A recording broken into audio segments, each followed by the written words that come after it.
Testing. Testing. Perfect.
Good morning, everyone. It is 9 o'clock.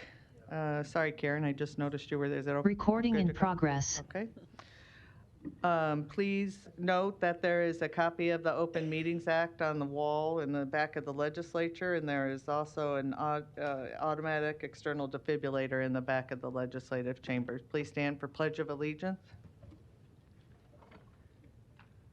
I pledge allegiance to the flag of the United States of America and to the republic for which it stands, one nation under God, indivisible, with liberty and justice for all.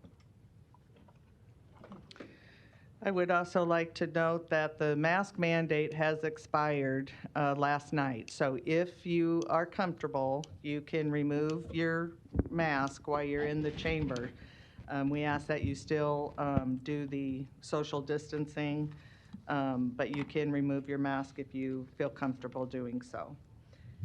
With that, yes. With that, Commissioner Rogers has asked for a point of privilege beginning at the meeting, and so Commissioner Rogers. Thank you, Madam Chair. I just want to say good morning to everybody, but note, as most of you woke up today is the 1-year anniversary of the George Floyd murder that happened in Minnesota last year at this time. And I just want to note that the point of this day and where we are a year from now. I know when it happened last year and we came to this point, I started a file because of just looking at the gravity of statements that were made by organizations around the city and this country, statements from entities that hadn't really put their marker out on issues such as race or structural racism. So even as today is we'll have a presentation today on one of the steps that the beginning steps that the county is taking to try to continue this effort. I just ask everybody to reflect on the moment today at 1 o'clock. I know around in several places they're recognizing 9 minutes of silence in respect to that effort, but I would like everybody just to keep it on their mind and remember the promises that were made by some and the things that still need to be done in regards to this day, and ask everybody to reflect on the commitments that they made and continue to move forward with that. Thank you, Madam Chair. Thank you, Commissioner Rogers. With that, we are going to go into the Douglas County Board of Commissioners first, and we will do the recognition and proclamations, and then we will go back to the regular schedule. So with that, roll call for the agenda for the Douglas County Board of Commissioners, please. Commissioner Maureen Boyle. Here. I don't see Commissioner Mike Boyle yet, so he's currently absent. Commissioner Kavanaugh. Here. Commissioner Friend. Here. Commissioner Morgan. Here. Commissioner Rogers. Here. Madam Chair. Here. With that, we will move to the recognition and proclamations, and the first one is a resolution recognizing May 2021 as Asian Pacific America Heritage Month, and this was brought to us by Commissioners Kavanaugh and Maureen Boyle. Which one wants to start? Thank you. I'm happy to join with my colleague, Commissioner Maureen Boyle, to recognize the Asian Pacific Island American Heritage Month that's being celebrated in May this year and has been since 1978. And I know that there are individuals from the community who want to speak in support of this. I would just like to briefly recap the resolution so that folks in the public listening audience can have a full sense of what we're talking about.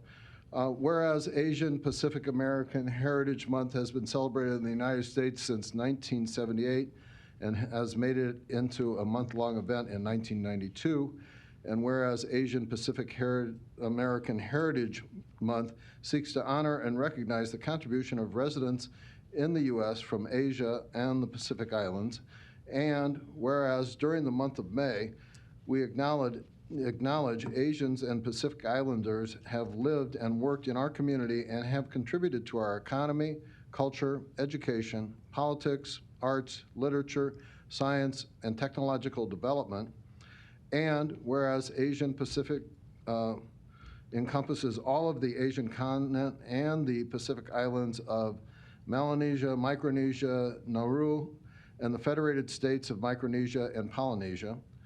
And whereas native Hawaiians, Chinese, and Japanese were the first to migrate to the Pacific Northwest and were known for handling canoes and transporting goods, construction, and railroad expansion. And whereas during Asian Pacific American Heritage Month, we acknowledge the additional determination, hard work, and perseverance that the Asian Pacific Islander community in the U.S.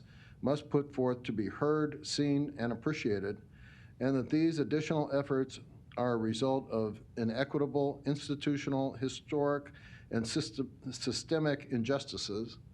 And whereas, despite their contributions and leadership, the role of Asian and Pacific Islanders in the U.S. history has been consistently overlooked and undervalued in the literature, teaching, and studying of American history. And whereas Asian and Pacific Islanders have been disproportionately impacted by incidents of racism, hate, and discrimination during the COVID-19 pandemic, and whereas we hereby recognize and commend that many positive achievements and the many positive achievements and contributions of Americans of Asian and Pacific Islander heritage in education, business, science, the arts, government, and the U.S. Armed Forces, which have strengthened our nation and our Douglas County community. Now, therefore, be it resolved by this Board of County Commissioners, Douglas County, Nebraska, that this board hereby recognizes May 2021 as Asian Pacific American Heritage Month in Douglas County, dated this 25th day of May 2021. And I would defer to my colleague, Commissioner Boyle, at this point.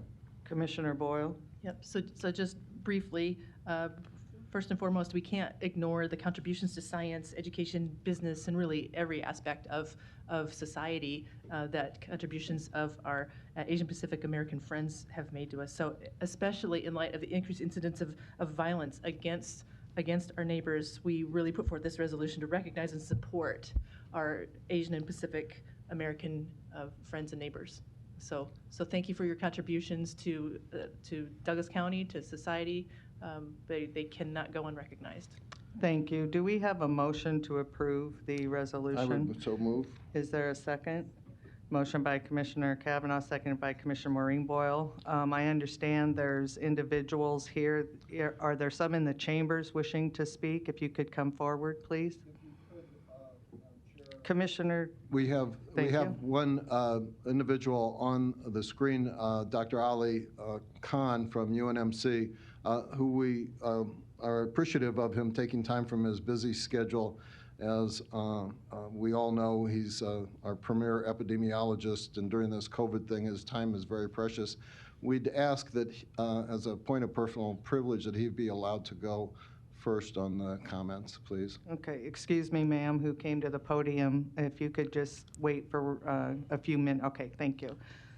Doctor? Good morning, and thank you. I'm Dr. Ali Morning. Khan at 42nd and Emily Street in Omaha.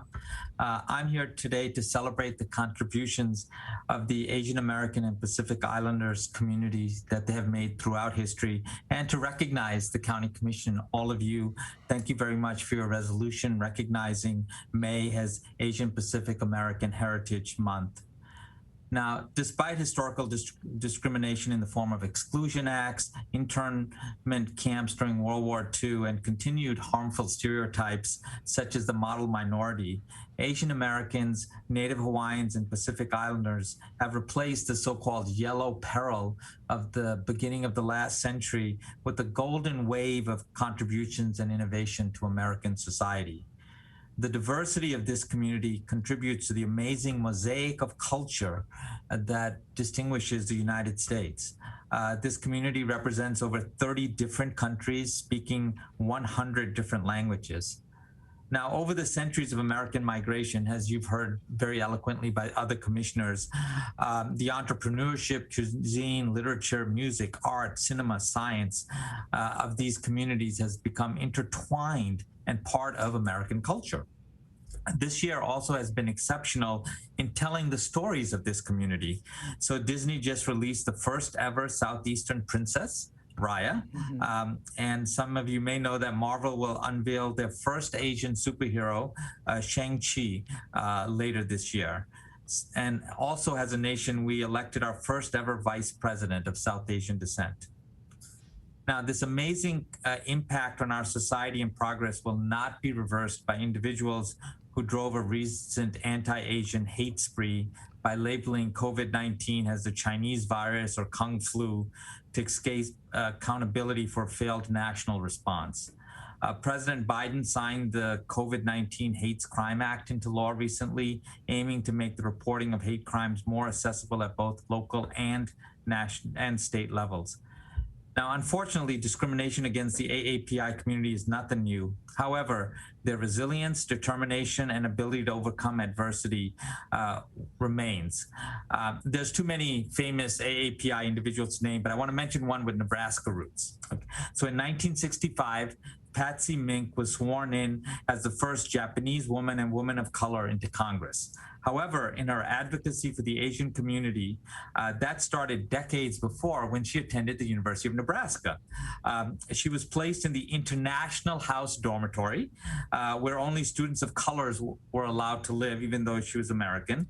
And she started a student coalition there that successfully lobbied to end this segregated housing policy. She also, most importantly for all of us in academia, co-authored the Title IX Amendment of the Higher Education Act, which prohibited gender discrimination in schools. And after her death in 2002, President George Bush renamed the law after her, the Patty T. Mink Equal Opportunity in Education Act. So let me leave you with two final thoughts. The United States does not exist without the sacrifice and dedication of the AAPI community. And it's long time we recognize differences, not as a weakness, but a strength and something to celebrate. And what I believe is the secret ingredient that has led to making America great. To end, here's a quote from Ms. Patsy Mink. America is not a country which needs to demand conformity of all its people, for its strength lies in our diversities converging in one common belief, that of the importance of freedom as the essence of our country. Thank you. Thank you, Doctor. And Thank you, Doctor. Miss, there you are. Okay, hi. How are you? Hi. If you could just state your name for the record. Good morning. My name is Lorraine Chang, and I'm here representing the Nebraska Asian American Leadership Alliance in support of the County Board's resolution to recognize May 2021 as Asian Pacific American Heritage Month in Douglas County. I want to thank Commissioners Kavanaugh and Maureen Boyle for bringing forth this resolution. Thank you. The resolution appropriately recognizes that people of Asian Pacific descent have made significant contributions to this community and to this country. But why is it that a recent survey found that 42% of Americans could not name a single well-known Asian American?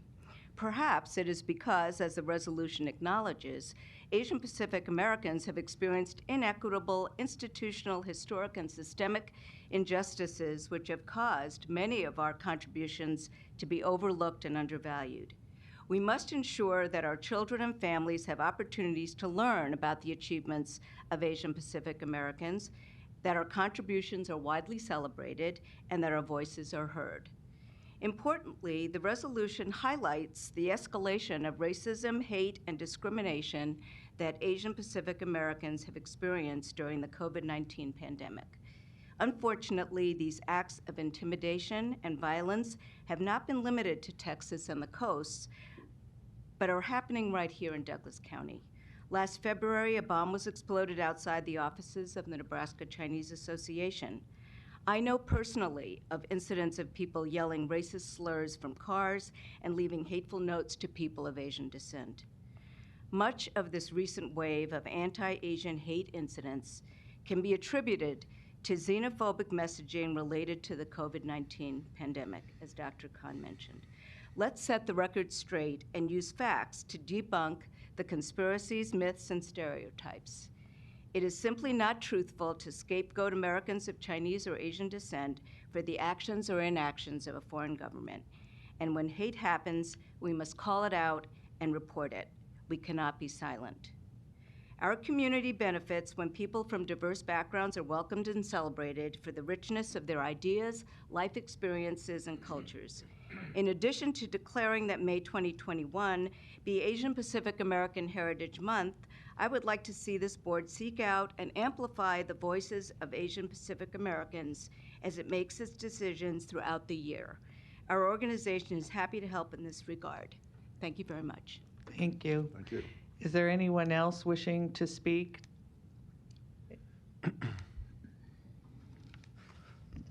Luis Jimenez, 3306 Burt Street. Good morning, Commissioners. Good morning. I appreciate the resolution.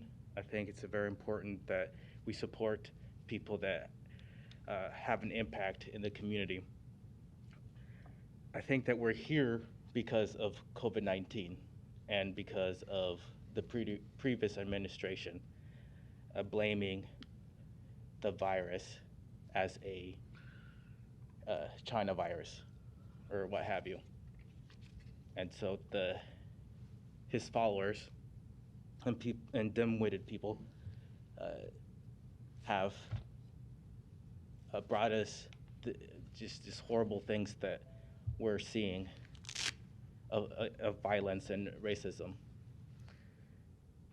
And I bring up the virus because it was predictable that you would elect, that this country would elect a president of deplorable qualities, and that when that happens, you would expect bad decisions to follow. One of the things that former President Donald Trump did was to close down the pandemic response program that President Obama set up, closed most of the facilities that would respond to an outbreak.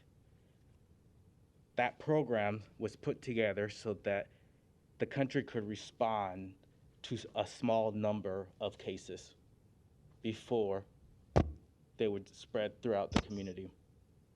But because Donald Trump is a racist, he shut down those facilities and did other things that were unnecessary.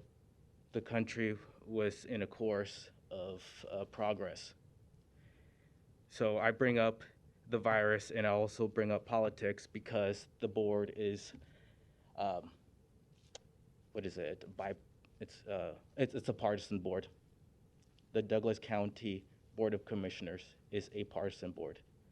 You are elected as a Democrat or as a Republican. Rarely, or probably hasn't happened, that you were elected from representing yourself as a different party. It's either Democrat or Republican, and unfortunately, the Republicans, for whatever reason, saw past Trump's deplorable qualities, and now we're here, and but supporting each other, supporting the community locally, that's a good thing, and I appreciate the resolution. Thank you. Thank you. Anyone else wishing to speak? Good morning. Larry Storr, 5015 Lafayette Avenue, Omaha, 68132. Thank you very much for the presentations. I have a very wonderful young neighbor down the street from me that is Vietnamese. His father was one of those that made it out at the last minute. I am no way, shape, or form a racist. I'm an American. Last week, I was exonerated for saying some things that I just heard. He should have been called out of order for bringing up the race thing, but since he did, then I will also. As a piece of evidence, you can Google it. On the nightly news, there was video of people of color attacking people of Asian Pacific nationality. Wasn't white people, wasn't me, but once again, they used that to try and paint the narrative that leaves you with the impression that white people, white privileged people, are guilty, still guilty. And the other thing I want to say is I do not have a blog. I am not a community contributor to the Omaha World Herald. This young man here may have a blog. He might be tied to one of the community newspapers. Over the years, I have presented some of those as evidence. Also, to the other side of the story, that we're not all guilty of everything in the past. Yes, there is some racism, but if you're being treated that way, you need to call it out. Yes. You need to call it out, charge the person with a crime. This is not a hate crime, but people are trying to make it so. Thank you. Anyone else wishing to speak? Hi. Where, I'd like to there speak, you are. please. Okay, go ahead. Could you just state your name for the record, please? Yes, my name is Crystal Van Wagner. I'm an American, a Nebraska resident, and an active community volunteer and advocate. I'm also the proud daughter of Vietnamese refugees, an identity which is as much of who I am as a person as is my Americanness. I'd like to thank the Board of Commissioners for allowing me the opportunity to speak on behalf of inclusive communities today and for advancing the resolution. I will start by saying that these short minutes could never be enough to explain the breadth and diversity among the AAPI community and the importance of their recognition. So Inclusive Communities has provided you with a longer email testimony in addition to this one. Asian Pacific Islander American Heritage Month is much more than recognizing that an AAPI population exists in our state. It's about amplifying our communities, our concerns, our experiences, our histories, and sharing our cultural pride. It is also about recognizing the diversity of AAPI people and how we are an essential part of the fabric of American society as a whole. This is not a celebration to set us apart, but to amplify our belonging to society by acknowledging us as teachers, frontline and essential workers, business owners, community builders, friends, neighbors, and families. Diversity is American. Our various heritages strengthen us as a nation and strengthen Nebraska as a state. We represent over 22 million people and over 50 ethnic groups. This diverse representation in our country is arguably one of its best and most unique assets because it is that very vibrance that helps us understand different perspectives, helps us dispel negative stereotypes and biases, and helps us build bridges globally. Celebration should be intentional, consistent, and coupled with learning. AAPI Heritage Month is not for the AAPI community alone. We don't need an obligatory pat on the head for being here, nor do we need momentary acknowledgement due to the current social climate. A celebration of heritage must move beyond that and be elevated in our mainstream society. Celebrating AAPI heritage should be about broadening awareness of the AAPI community, its contributions, and its diversity by elevating our voices and stories, and by making general education and self-education more accessible. It should also be a way of dismantling the stereotypes, myths, fetishization, bias, and violence that the AAPI community has experienced throughout U.S. history that has allowed it to continue today in the context of COVID-19. With the rise in anti-Asian violence and discrimination happening now, yes, it is more vital than ever to elevate the AAPI community and to couple that with the strongest condemnation of past, current, and future acts of discrimination and attempts to silence or subdue our communities. At the same time, anti-Asian discrimination is not new, and it will not end unless we do better to educate ourselves on this history. Asian Americans have always been a significant part of this country's society, its history, culture, and economy. We will also play a vital part in America's future. It's essential that recognizing AAPI Heritage Month is not a reaction to discrimination being faced by the AAPI community right now, and instead it should be an intentional measure taken to create a genuine acknowledgement and celebration of the varied AAPI peoples as an important part of American society and as a way of dismantling the harmful stereotypes that allow violence and discrimination to persist. Thank you. Thank you very much. Anyone else wishing to speak during this? Yes, please. Okay, go ahead. My name is Gary Nachman. I'm the regional director for the Anti-Defamation League, Plain States, which is responsible for Nebraska, Iowa, and Kansas. And I'm here to celebrate, along with others, the AAPI Heritage Month, which is a celebration of the diversity of this country. So I'm going to thank you for the honor of allowing me to make a few remarks in support of this important resolution. I'm proud to be among the citizens of Douglas County, its leaders and advisors who embrace this important message to the world. I'd like to read just a short poem by Martin Niemöller, who was a Lutheran minister, a survivor of the Holocaust. First, they came for the socialists, and I didn't speak out because I wasn't a socialist. Then they came for the trade unionists, and I didn't speak out because I wasn't a trade unionist. Then they came for the Jews, and I didn't speak out because I was not a Jew. Then they came for me, and there was no one left to speak for me. No one should be excluded. Part of the mission of the Anti-Defamation League is to secure justice and fair treatment to all. The commitment of this board goes a long way to repair past wrongs by resolving to secure justice and fair treatment for our neighbors and our fellow citizens. While this proclamation is important, it's not enough without action. We must show that we are allies. An ally is someone who speaks out on behalf of or takes actions that are supportive of someone who is targeted by bias or bullying. An act of allyship, like this resolution, draws a line in the sand for all to see. And I call on all of us to live up to the aspirations of this measure, to hold ourselves and each other accountable to its commitment. Hate against anyone is hate against everyone. We've seen in the last year over 3,800 incidences of anti-AAPI hate incidences, a huge increase, uncalled for. On behalf of the Anti-Defamation League, the Jewish community of Omaha, I respectfully request unanimous support of this important resolution. Thank you very much. Thank you, sir. Anyone else wishing to speak?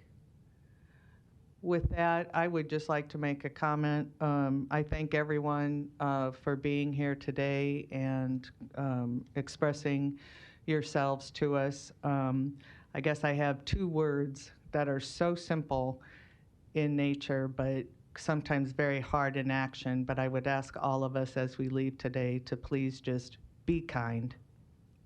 Thank you. With that, we do have a motion and a second on the floor for the resolution. Please vote.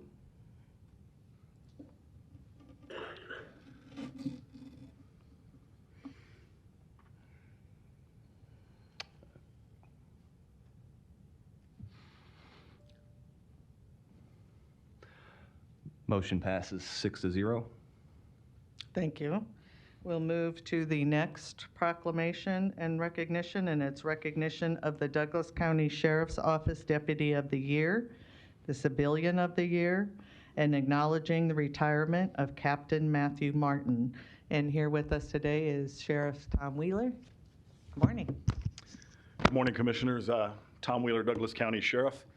Each year, the Sheriff's Office holds an annual awards dinner where we recognize the outstanding work of our members. Unfortunately, for 2020, we weren't able to do that, so I want to say thank you today for allowing us to recognize just a few individuals from the Sheriff's Office. Before you are three resolutions that honor the outstanding work of members of the Douglas County Sheriff's Office. Each year, the Sheriff's Office selects a sworn and civilian member of the department for Deputy of the Year and Civilian of the Year. The winners are selected by the department's command staff for exceptional performance during that year. For 2020, Deputy Chad Miller and Mr. Jason Workman were selected as our Employees of the Year. Up first is Deputy Miller. If you could join me today. Deputy Miller is assigned to our Criminal Investigations Division, where he focuses on human trafficking cases. Between March and May of 2020, Deputy Miller led numerous investigations that identified and investigated suspects who enticed children to perform sexual acts. These investigations involve posting ads for children 15 and under. Deputy Miller would communicate with suspects through text messaging and other social media platforms, posing as an underage minor available for sex. In each case, the suspect responded to the ad, acknowledged that the person posting the ad was 15 years old or younger, agreed to a sex act for money and set a time and place to meet with the underage person where the suspect was then apprehended and arrested. The investigations resulted in 4 suspects being federally indicted on charges that carry a 10-year minimum sentence and 2 felony warrants being issued for a 5th suspect. I should note that Deputy Miller's work hasn't ended.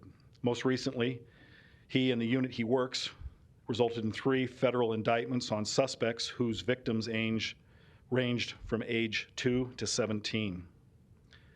For his tireless dedication to protecting our community from sexual predators, the Douglas County Sheriff's Office recognizes Deputy Miller as our 2020 Deputy of the Year. Please join me in congratulating him.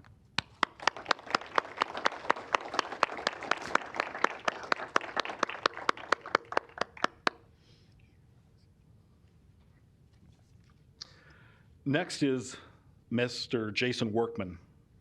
Mr. Workman serves as the department's senior chaplain and volunteers his time in that endeavor. In January of 2020, the Sheriff's Office experienced the loss of one of our deputies to suicide. This tragic death immensely affected many of our personnel, including both sworn and civilian, making it personal and impactful. In the days following the tragedy, Sheriff Dunning asked Chaplain Workman to create suicide awareness and prevention training for law enforcement. Chaplain Workman, who is also a licensed mental health practitioner, developed a training module that addressed the dynamics, stigmas, challenges, and barriers that exist within the law enforcement culture. In November and December of 2020, 15 two-hour blocks were delivered to deputies. Many deputies complimented Chaplain Workman for the quality of the training and the impact it made on them to present the dynamics of police suicide and the resources available to first responders suffering from the debilitating effects of stress and trauma. Chaplain Workman was awarded our Medal of Merit and selected as our 2020 Civilian of the Year. Unfortunately, duty called today, and Chaplain Workman is unable to join us, but we congratulate him.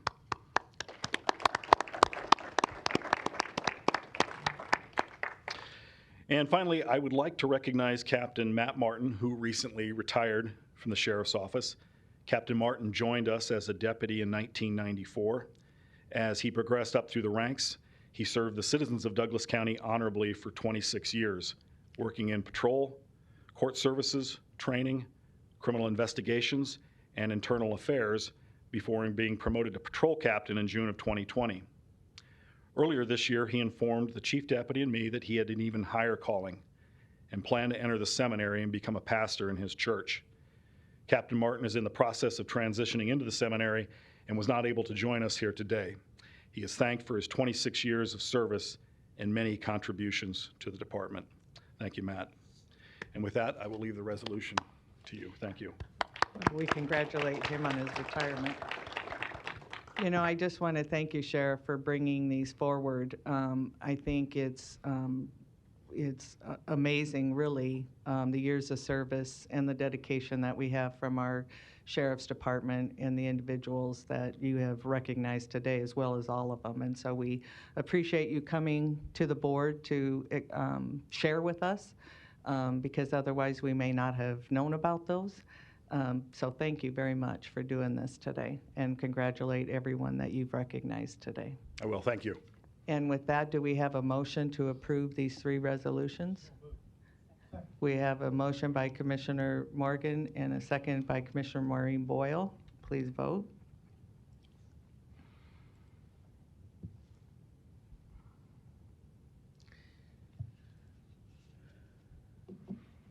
Motion passes 6-0.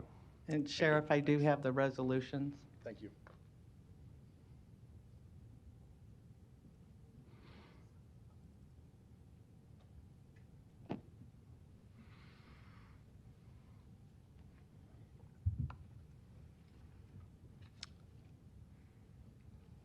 We have 2 recognitions on retirees. Is Mary Smith or Robin Wright present?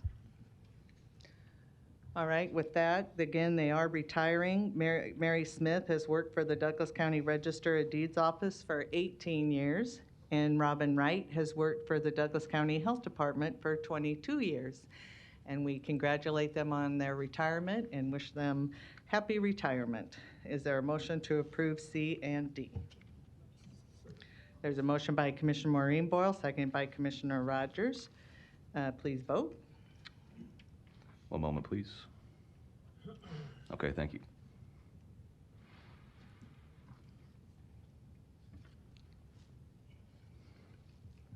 Commissioner Rogers. Motion passes 6-0. With that, we will recess out of the Board of Commissioners and go back to the agenda for the Douglas County Board of Equalization. Is there a motion? Motion by Commissioner Maureen Boyle, second by Commissioner Morgan. Please vote. One moment, please.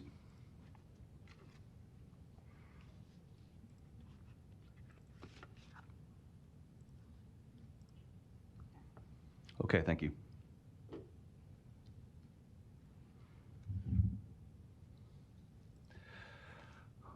Motion passes 6-0. And then we will enter the agenda for the Douglas County Board of Equalization. Roll call, please. Commissioner Maureen Boyle. Go back here, see if Commissioner Mike Boyle has joined us yet. No, Commissioner Mike Boyle is absent. Commissioner Kavanaugh? Here. Commissioner Friend? Here. Commissioner Morgan? Commissioner Rogers? Here. Madam Chair. Present. Item A, approval of the minutes of the Board of Equalization meeting held Tuesday, May 18th, 2021.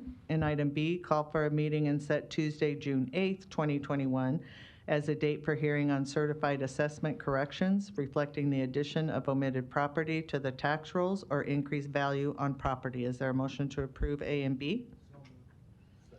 Motion by Commissioner Morgan, second by Commissioner Rogers. Any questions or comments? Please vote.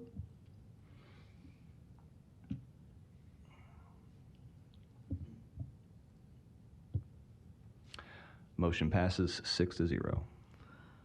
Citizen comments. Is there anyone here wishing to speak to the Board of Equalization about an item not on the agenda? Okay. Resolutions, and we do have, Mike, is it on item D? Item D. Okay, we do have someone here for item D. It's a denial of the 2021 permissive exemption applications, and Mr. Goodwillie will introduce this. If I may set the table, Commissioners, Mike Goodwillie, Douglas County Assessor, Register of Deeds. Item D represents two property tax exemption applications for tax year 2021 for two buildings out at 175th and Dodge out at Village Point that are used as Nebraska Medical Center buildings for a variety of labs and clinics and medical purposes.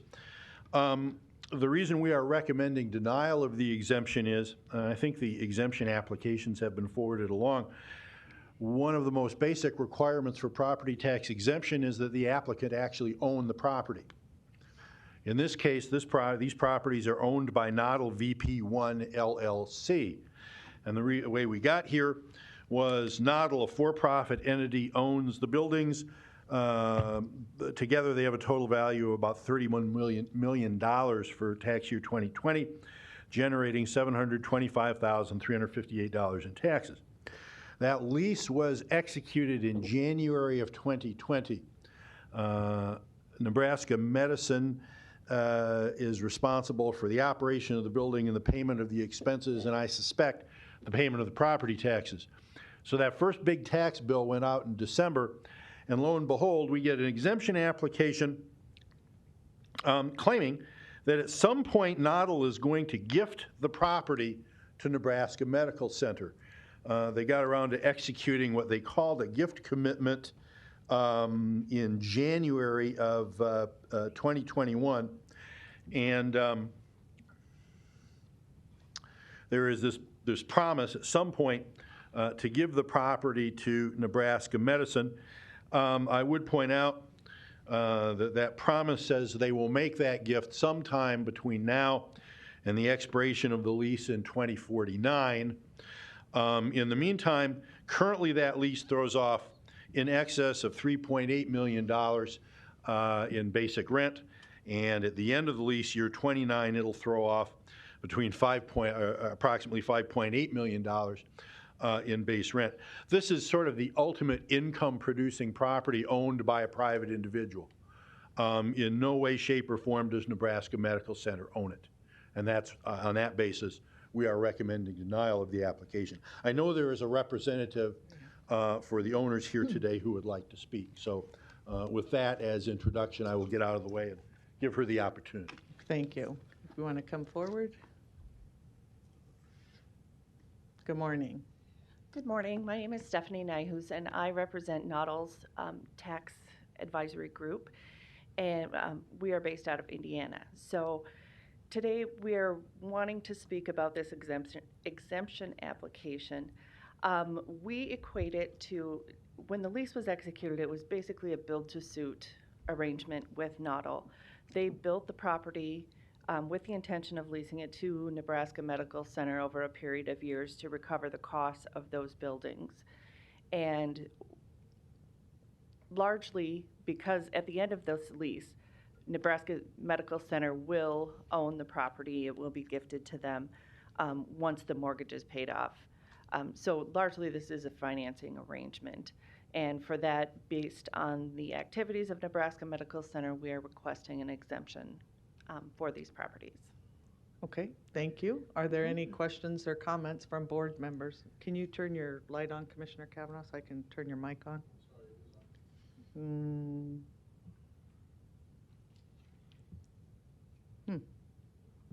Okay, try now. Okay.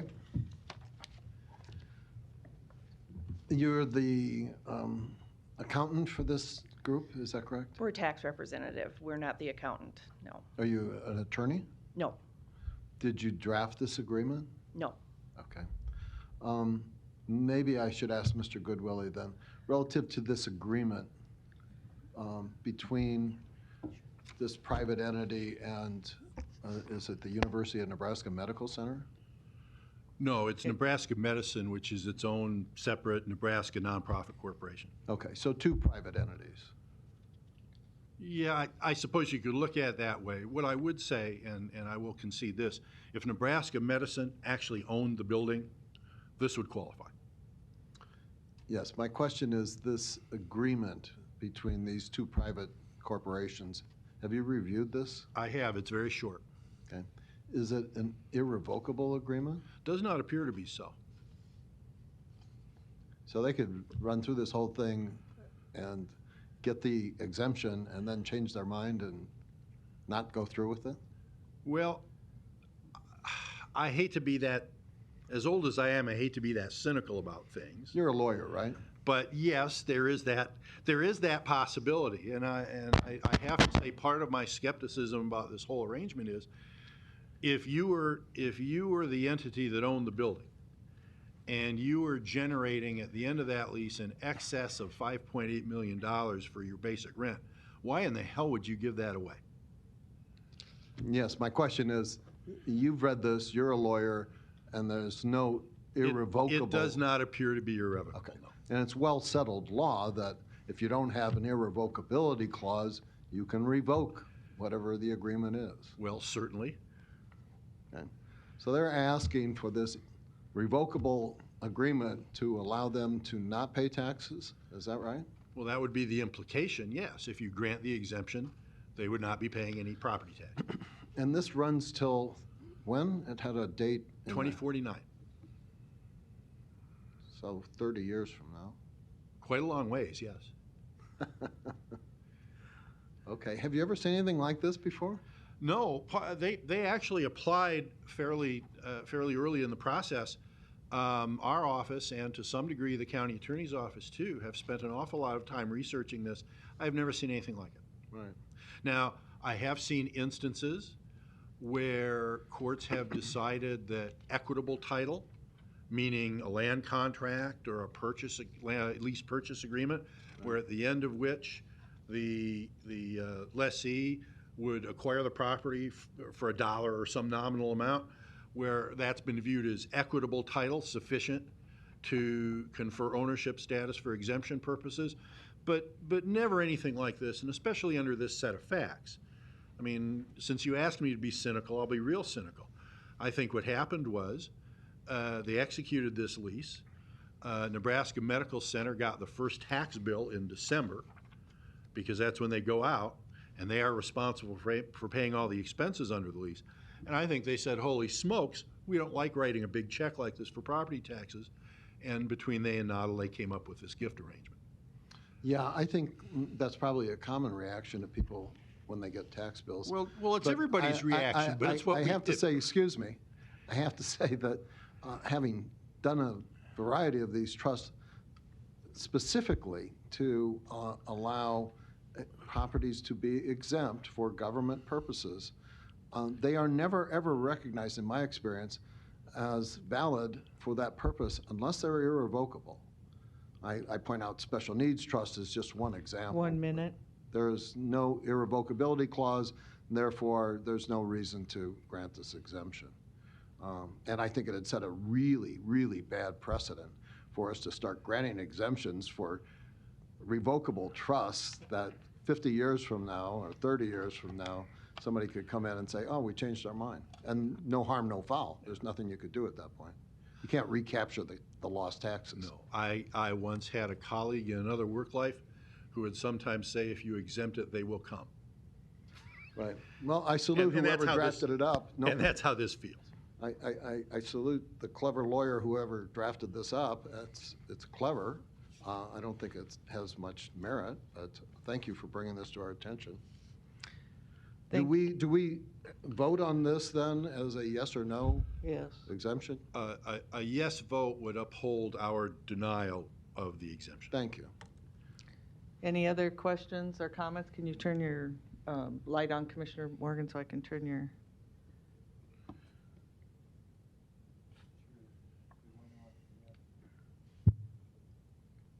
Try it one more time. There we go. Okay. Teresa, not to put you on the spot, do you have any comments you want to make? I think you and I've had some discussions of this sort of thing a few years ago. Teresa, York County Attorney's Office. We would concur with the recommendation of the Assessor's Office. Okay. Thank you for your comment. Okay. Any other questions or comments? All right. With that, we need a motion to deny the 2021 permissive exemption application, if that's the will of the board, for item D. Is there a second? Motion by Commissioner Kavanaugh, seconded by Commissioner Maureen Boyle. Any further questions or comments? Please vote. One moment, please.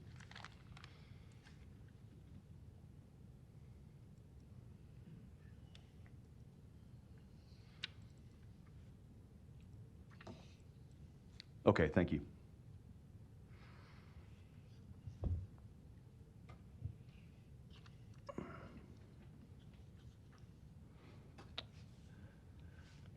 Motion passes 6-0. Okay, thank you for being here today. We do have 3 other resolutions, E through E, F, and G, and I do not believe anyone is here to speak on those. Do we have a motion for those and to adjourn? Motion by Commissioner Rogers, seconded by Commissioner Morgan. Please vote. One moment, please.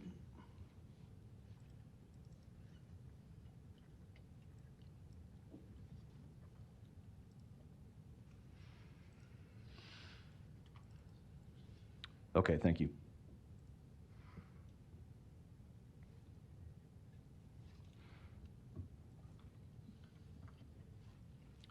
Motion passes 6-0.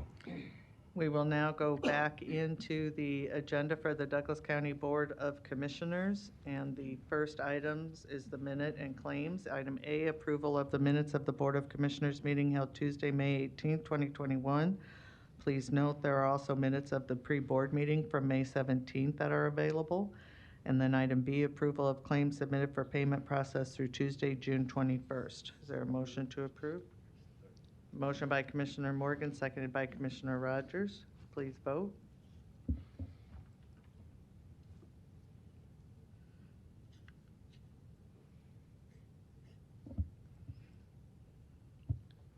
Motion passes 6-0. We'll move to consent agenda, items A through J. Please note that item B2 has been removed and item C has been removed. Commissioner Rogers? Commissioner Rogers is asking E4 to be taken separately. So with that, do we have a motion to approve the consent agenda with removal of B2, item C, and voting separately, item E4? There's a motion by Commissioner Maureen Boyle. Is there a second? Second by Commissioner Morgan. Any other questions or comments? Please vote.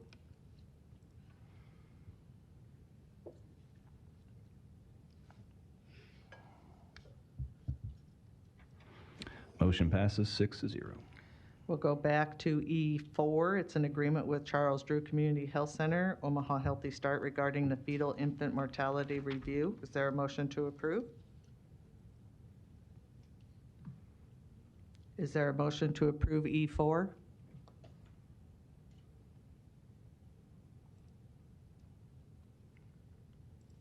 I will make that motion. Is there a second? Motion by Commissioner Borgeson, seconded by Commissioner Morgan. Any questions or comments? Please, Commissioner Maureen Boyle. This is probably, but why did we pull that from the consent agenda? Because Commissioner Rogers has a conflict of interest with that one. Oh, okay, got it. He's Thank you. abstaining. Thank you. All right, with that, please vote.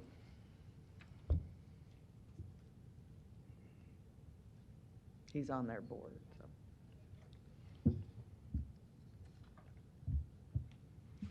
Motion passes. Commissioner Rogers abstaining. All other commissioners who are present voting yes.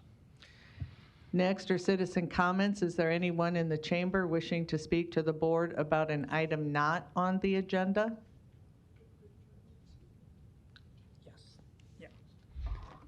Yes, I'm Bob Perrin, 1101 South 36th Street, and I'd like to talk about the Juvenile Justice Center that's in progress right now. Does this scanner work for overheads? It does? Can you turn the timer on, please? Sure. Thank you. Okay. Oh, great, thanks. That'll work. Perfect, okay. Well, first of all, we've been asking for the plans for a long time, and we really would like to have a copy of the plans for the citizens to review them. And I know there's been some changes, so that's my first request, is that the commission and the board get some plans to us. We're also concerned about how this skywalk is going to attach to the National Register property, the courthouse. That's a valuable property in the entire country, and how it attaches is really important. So we should have a chance to review that, and also the preservationists should have a chance to look at it. And then kind of another one is that about 25% of the contingency money, it appears to the last board meeting, has been used already. So I'm wondering what happens when the change orders come in for things that are greater than what that contingency allows, where that extra money come from, and any cost escalations that have to do with the pandemic, because we know most construction is intensely affected by the cost escalations because of that. Of the plans that we do have, one of the things that's bothered me, oops, I'm going to do this way, has been the main entrance to the facility. There's one entrance, one small entrance, a small door, that all of the lawyers, all of the people that are visiting people, all of the staff members, all the program providers are going to go in. And that facility goes into a real small lobby right here, and it goes down a yellow kind of a corridor here that's outside next to the sidewalk.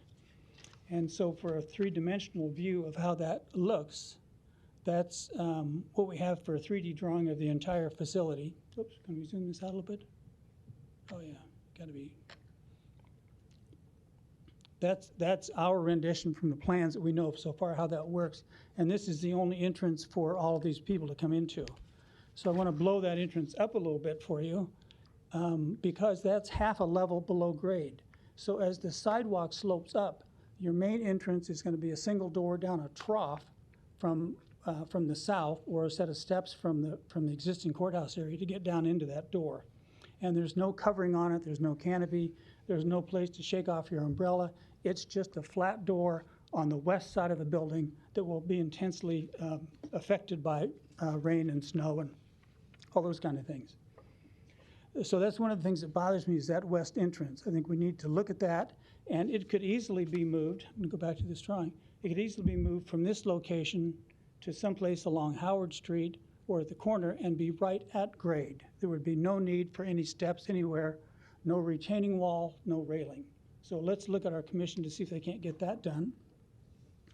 And the other one, based on the plans we have, is a shared corridor. This is the detention center is in this section, and the courthouse is in this section. This yellow path is what the only thing we've been able to determine where the juveniles will be transported from their detention facilities to the courtrooms. And that corridor is also used by all the laundry facilities, all the staff, all the interactions of the entire facility will be going through that same corridor, which means that we're concerned. One of the reasons that this facility was built was to stop restraining juveniles.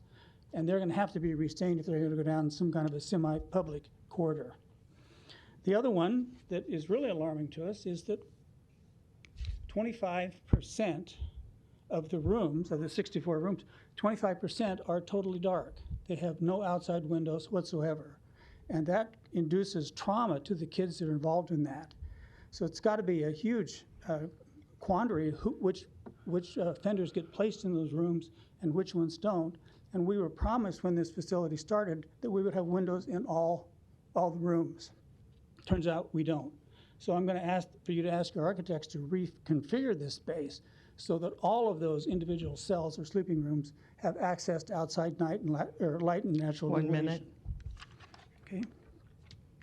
The next one is this is a floor plan highlighting the day room, the little exercise room, the small cells, and how the windows are located. And so we have internal windows and external windows. They're not lined up, so the kids don't have a chance to experience nature, and I think claustrophobia will kind of sit in. And parking is the last thing for us to talk about. There's no parking resolved, even though it's required by state law that parking be provided for all the providers and the people that are using the facility. So we're asking that you figure out some way to get the parking and let us know what that's going to be, rearrange the floor plan, place the windows into place, and secondly, maybe one suggestion is to separate the adult offenders from the juvenile offenders by placing the adult offenders maybe on the 42nd Street facility and the juvenile offenders, which will not be there as long, on this new downtown facility. Thank you. Okay. Anyone else wishing to speak to the Board of Commissioners about an item not on the agenda? Seeing none, we will move to our presentations. Item.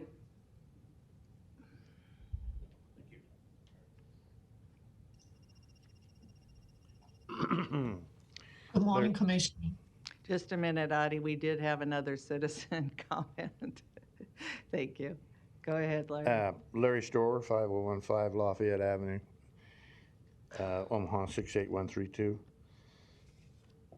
I have three additional pieces of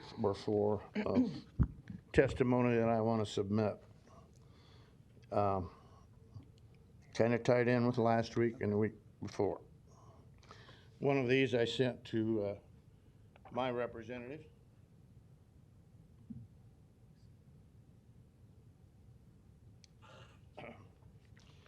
The other two are part of the national debate that we should have, but we seem to get only one side of the debate here in Omaha, and that is the side of continual systemic racism. And now we have an incident with the police again this weekend with some people that claim to be citizen advocates, but in fact belong to Black Lives Matters and call themselves some sort of revolutionary, et cetera, et cetera. I take issue with that, but they do get their voices here in this chamber. And anybody tied to an organization that does what they do, such as this weekend, and claims to be Marxist trained, should not really have a microphone in this body or the afternoon body. But one is from a community paper called The Reader. I've submitted quite a few of those in the past. Another one is by the rest of these are by some pretty scholarly people, not just my words. But one is the little book of Big Liberal Lies.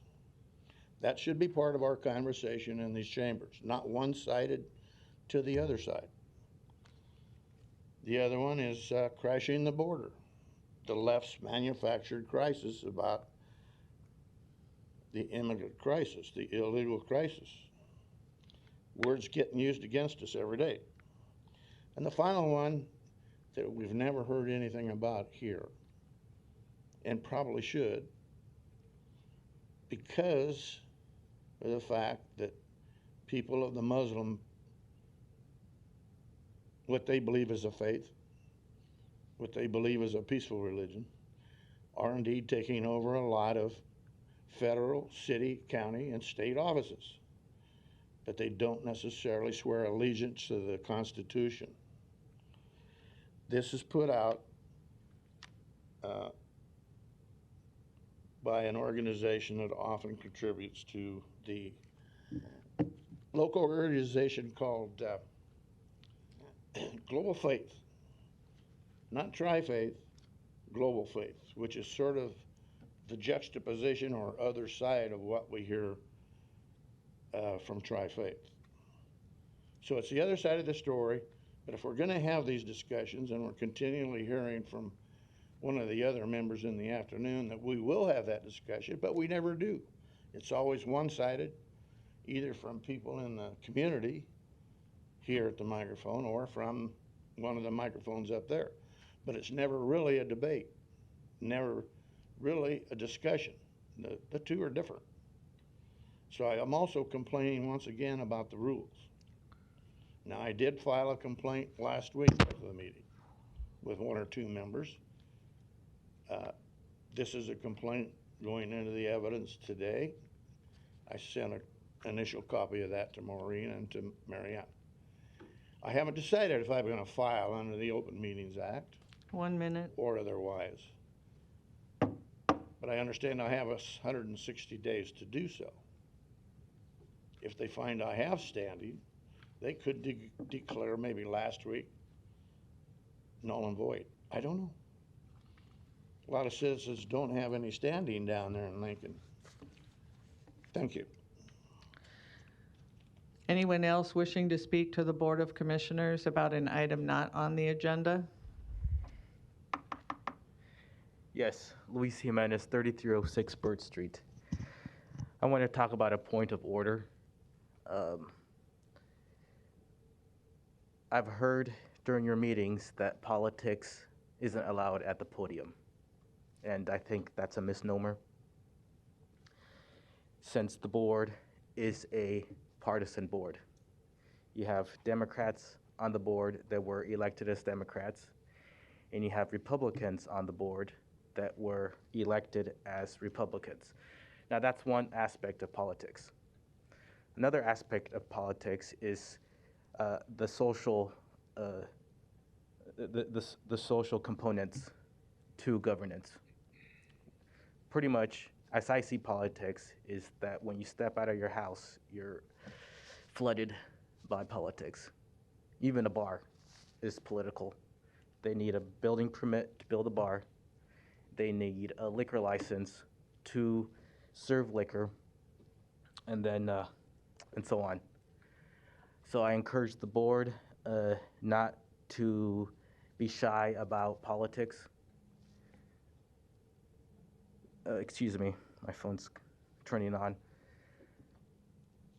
And I do want to follow up on the previous presenter about the protest that happened at the Union Hall for the police. The protesters showed up, about 50 of them, here in Douglas County, in that area, and placed 3 severed heads from pigs that had police hats, that looked like police hats. And I suppose the police that were there gave them some time to disperse. But if you look at the timeline or their motives, they were responding to the political behavior of the police union, which sent out a mailer against Cammie Watkins, saying that because she supported defunding the police, that she supported crime and all crime, basically, crime. But the thing was that the police union could have sent out a mailer saying, you need to fully fund the police in order to get excellent public safety. But instead, they went the route of disparaging the candidate. So I think what happened on Saturday is opportunity for both sides to work on messaging, to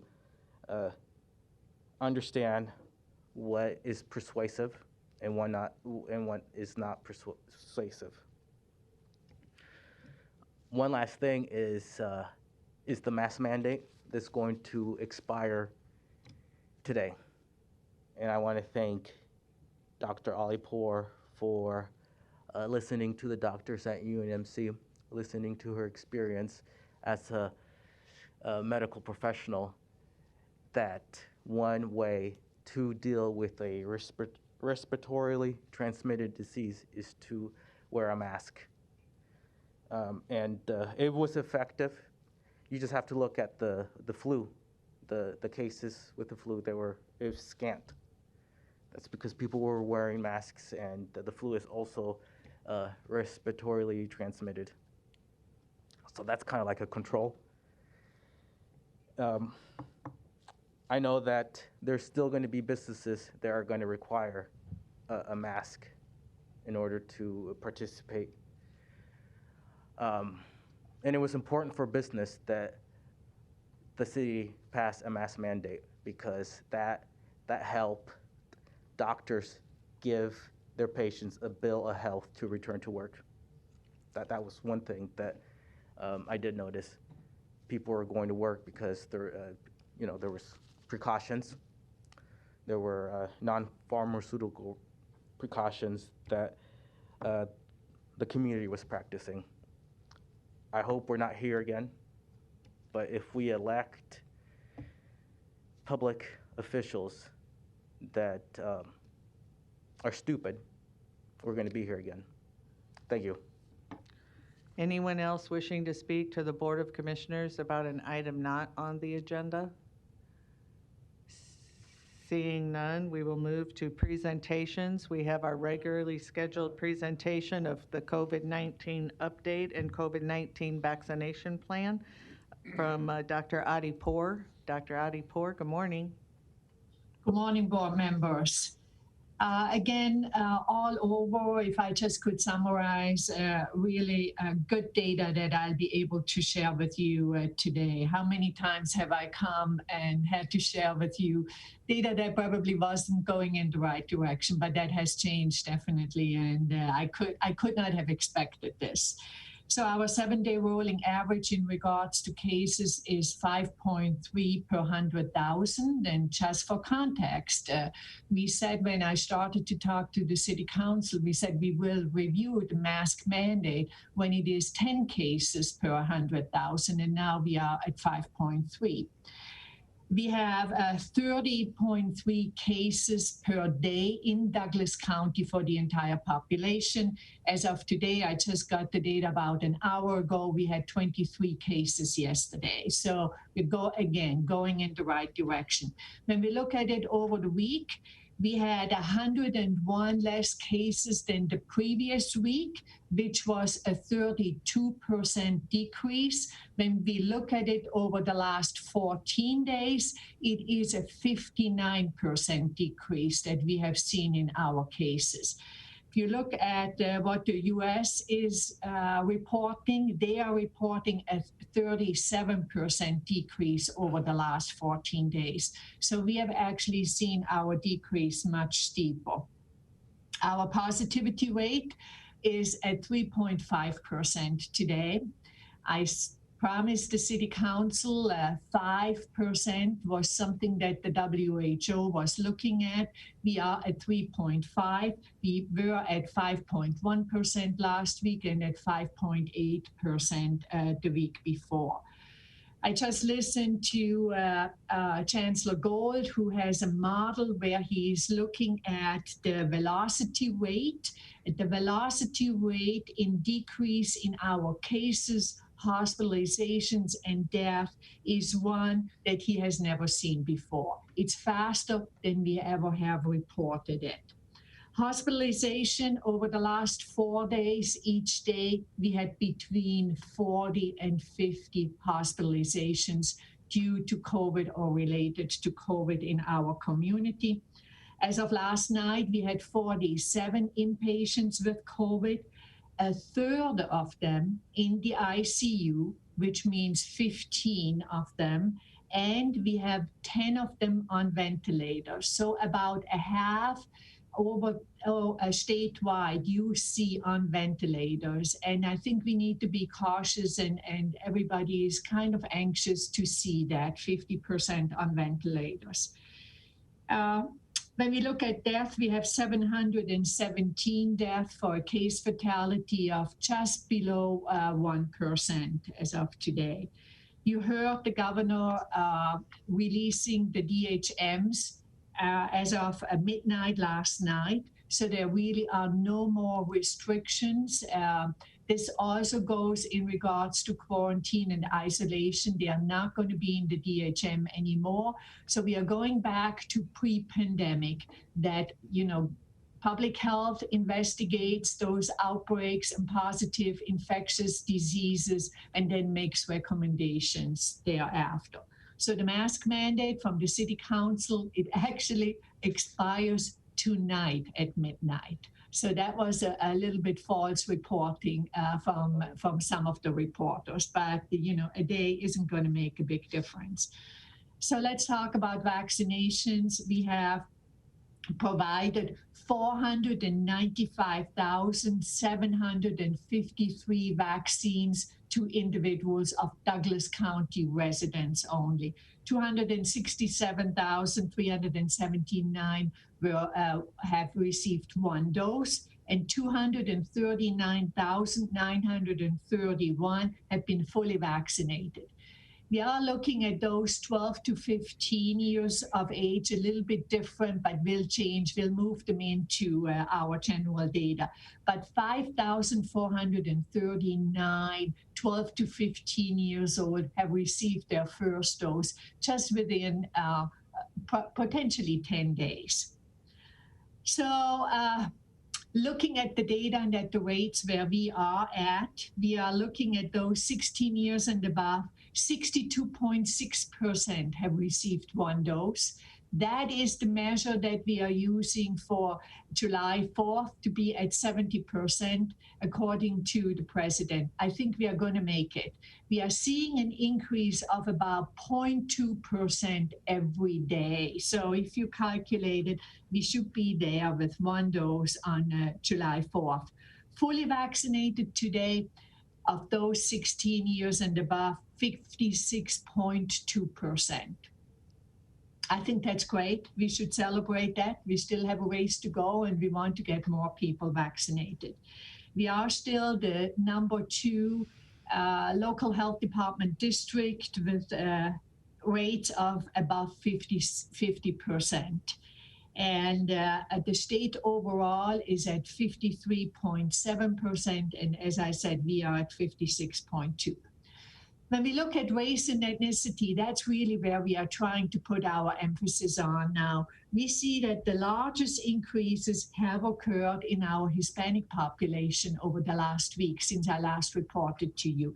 We actually have seen 1% increase in that in the Hispanic population, 1.8% in Native Americans, 1.1% in Blacks, and 0.8% in whites. So you are seeing the minority populations are really trying to increase more their vaccination rates. And I'm really happy to see that. And that is kudos to all the vaccination efforts and the communication that is going on in our community. When we are looking at ages, as you can imagine, those 16 to 19 years old, they are really seeing the highest increase. And of course, as you get older, the increases decrease there because we have pretty good vaccination rates.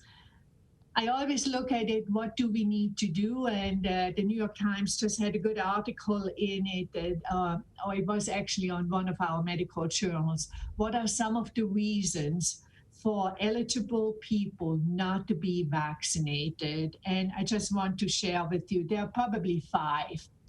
The first one, short supply of vaccine. I would say no, not true in Douglas County. We have all 3 vaccines available. Number 2, limited access to vaccine sites.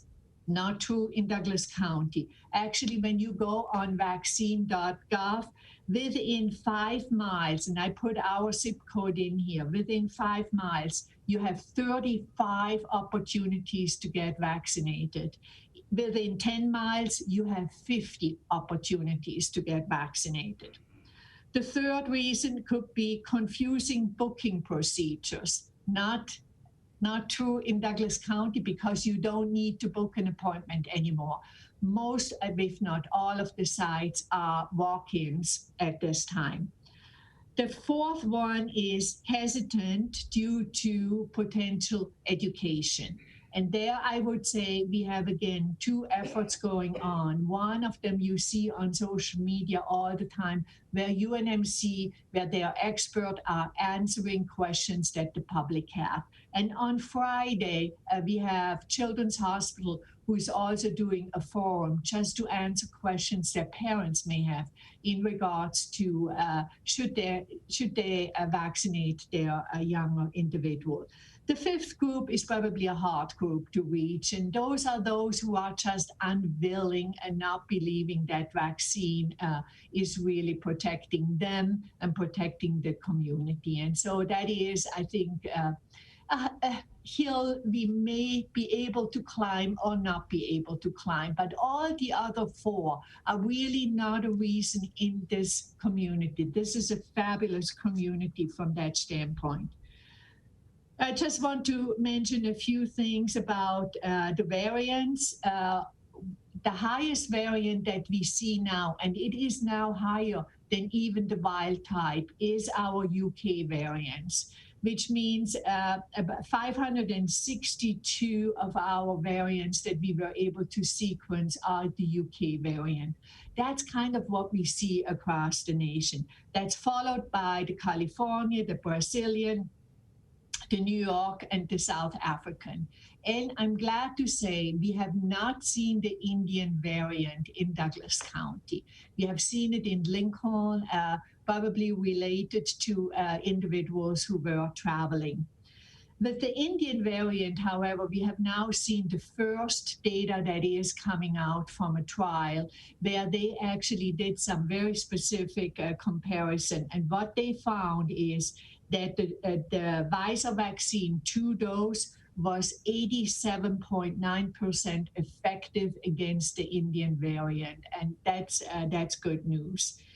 When we are looking at vaccine breakthroughs, we have had some vaccine breakthroughs, actually about 210 of them. And the vaccine breakthrough is somebody has been fully vaccinated 14 days after they have received the last vaccine, and then is determined to have COVID again. And so we are looking at those very closely at this time. We just heard during the time you had your meeting, I listened to a report that the state gave in regards to vaccine breakthroughs and vaccine breakthroughs mainly. And what they showed is they showed some potential hospitalizations and potential death in individuals who have been fully vaccinated. But the numbers were very, very low. And we asked them to go back and do some further analysis. They were all in the single digit of those who were fully vaccinated compared to those non-vaccinated or only partially vaccinated. And I will bring back those numbers. Overall, the message were in each of the age groups, vaccines seem to work. The other thing I just want to close for you is I have told you last week that last week was the day where we did a lot of sites at churches. And I want to share with you churches and high schools actually. So we were at Trinity Lutheran Church. We did 50 vaccines. Salem Baptist Church, we did a drive-through. We had 70 individuals vaccinated that time. Pleasant Green Baptist Church, 45 vaccine. New Life Presbyterian over the weekend, 35. We did Omaha South with 65 vaccine, Benson High, 120, UNO, 220. We did North Star with 100 vaccines and Eastern African Development Association with 40 vaccine. You see, potentially the numbers are smaller, but they are still effective and they are still, I think we need to celebrate every single one of them. I'm still surprised when I get the numbers. So this week we focus on the second doses in high schools. So we have Central High, we have Northwest High and Bryan High. We also have a vaccine site set up at probation. And we are in serious logistical discussions about the swim trial and the College World Series. That's kind of, again, I need to tell you our hospitals are still having all the community sites are up and are walk-ins. So individuals who are interested, because now they may hear better information, they are better educated, or they were the ones who kind of stood by the wayside and waited just till more were vaccinated. Now, if it's the time for you to get vaccinated, please, all these sites are open. You still can call 402-444-3400, where individuals will help answer questions you have, individuals have, but also talk about the different sites and where they are, the locations and the times. So glad to answer questions that you may have. Thank you, Dr. Poor. Commissioner Kavanaugh? Thank you. Thanks for the report, Doctor. Regarding the mask policy, I know that the city ordinance, as you indicated, expires today, but from a public health point of view, what's the best thing to do regarding these masks? So, Commissioner, you know, we always said, and I always said from the beginning, we are data-oriented, and we make decisions based on data. So we had two measures that we used. One was the positivity rate and one was the case rate per 100,000. And we said at that time, that's probably a measure that we could revisit the mask mandate. I think with the data that we have, it is appropriate to let the mask mandate go. Recommend, however, strongly for those who are not vaccinated to wear masks, and for those who are immunocompromised also to protect themselves and wear masks. It's not necessary anymore now that there are broad mandates, so to say, but you take it on, everybody takes it on, what their responsibility is. So if you're not vaccinated, it's your responsibility as a public health measure to protect the community to wear a mask if you're not vaccinated. That's the best policy. The best policy is, yes, to protect yourself, because those who are not vaccinated also, you know, they are like you could say, an open cup where the virus still can infect those individuals. So for them, I would say to protect themselves and to go towards herd immunity where we have less variants coming into our community. Because honestly, that's what we are looking for now. We don't want variants that are newly created that are not protected by the vaccine. So that's why I would say those who are non-vaccinated should wear a mask to protect themselves, but also to get the cases lower even than they are now. Right, to protect others, because if they're not vaccinated, they could be infected and spread that infection if they're not wearing a mask, right? Correct, correct. But you are vaccinated.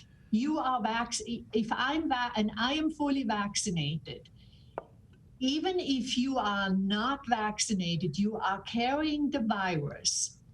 It's very unlikely that you are going to be able to affect me as vaccinated individual. So we just need to really keep that in our mind. Right. Regarding these numbers, and I appreciate the eligible percentage number that you give us, but regarding the number of the total population of Douglas County vaccinated, we talked about this last time, and it's a different subset than the number that's posted on the dashboard. Do you know what that number is?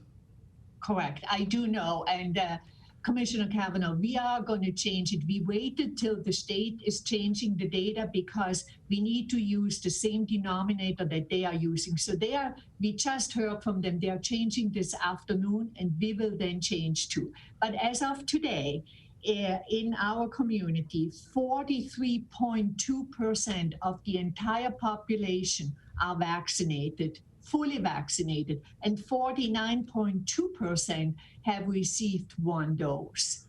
That's great. There are these reports, and you give us this one today, regarding the vaccination. 1 minute. And I may come back to this, the vaccination breakthrough number of 210.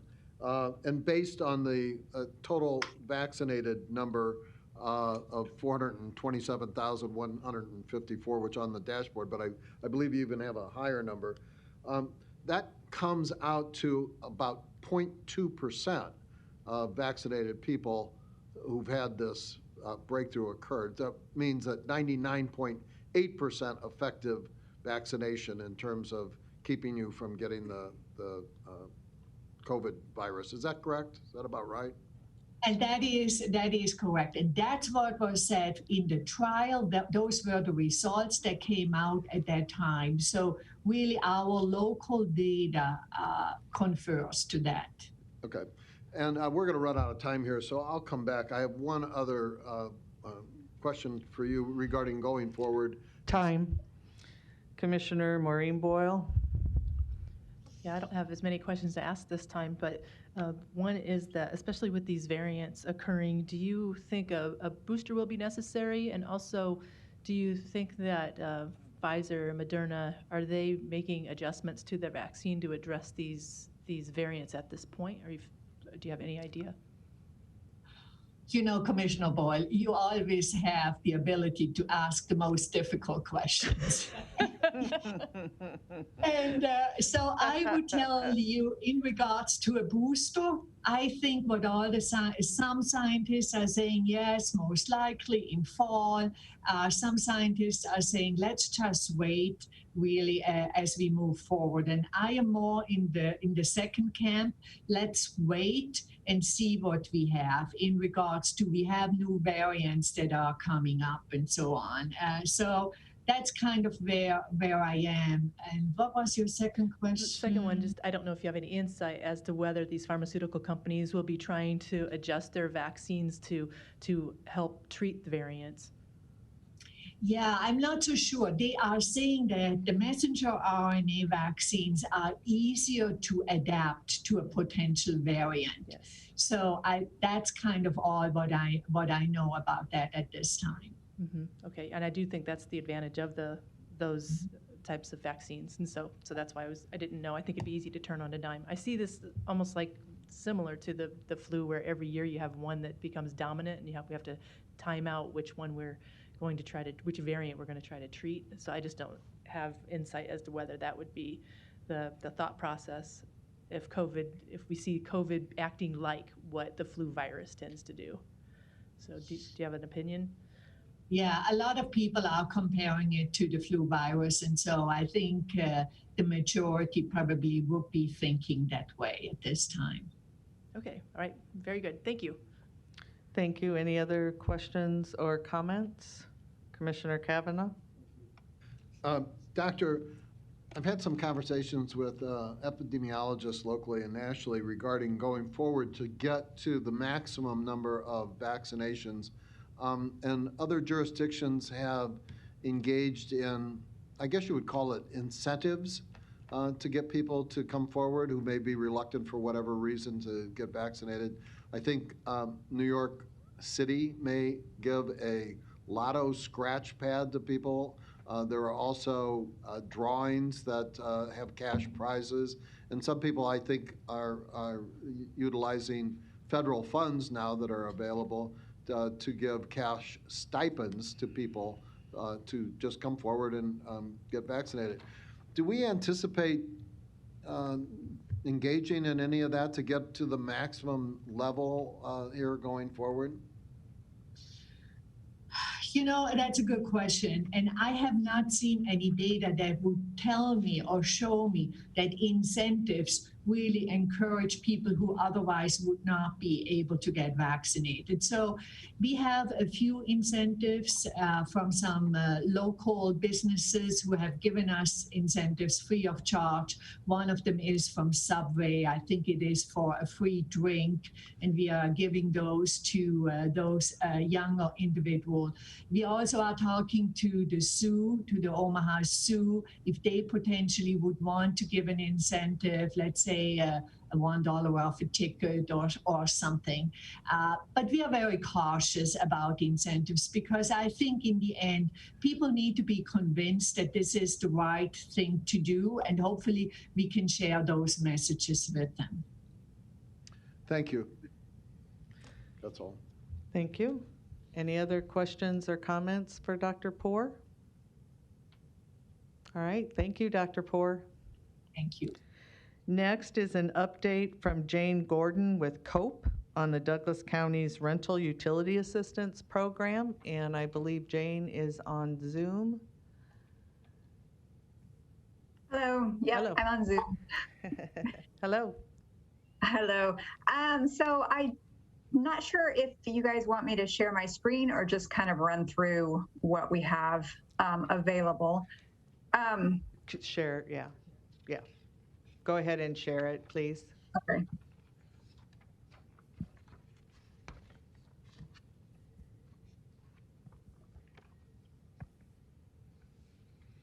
All right.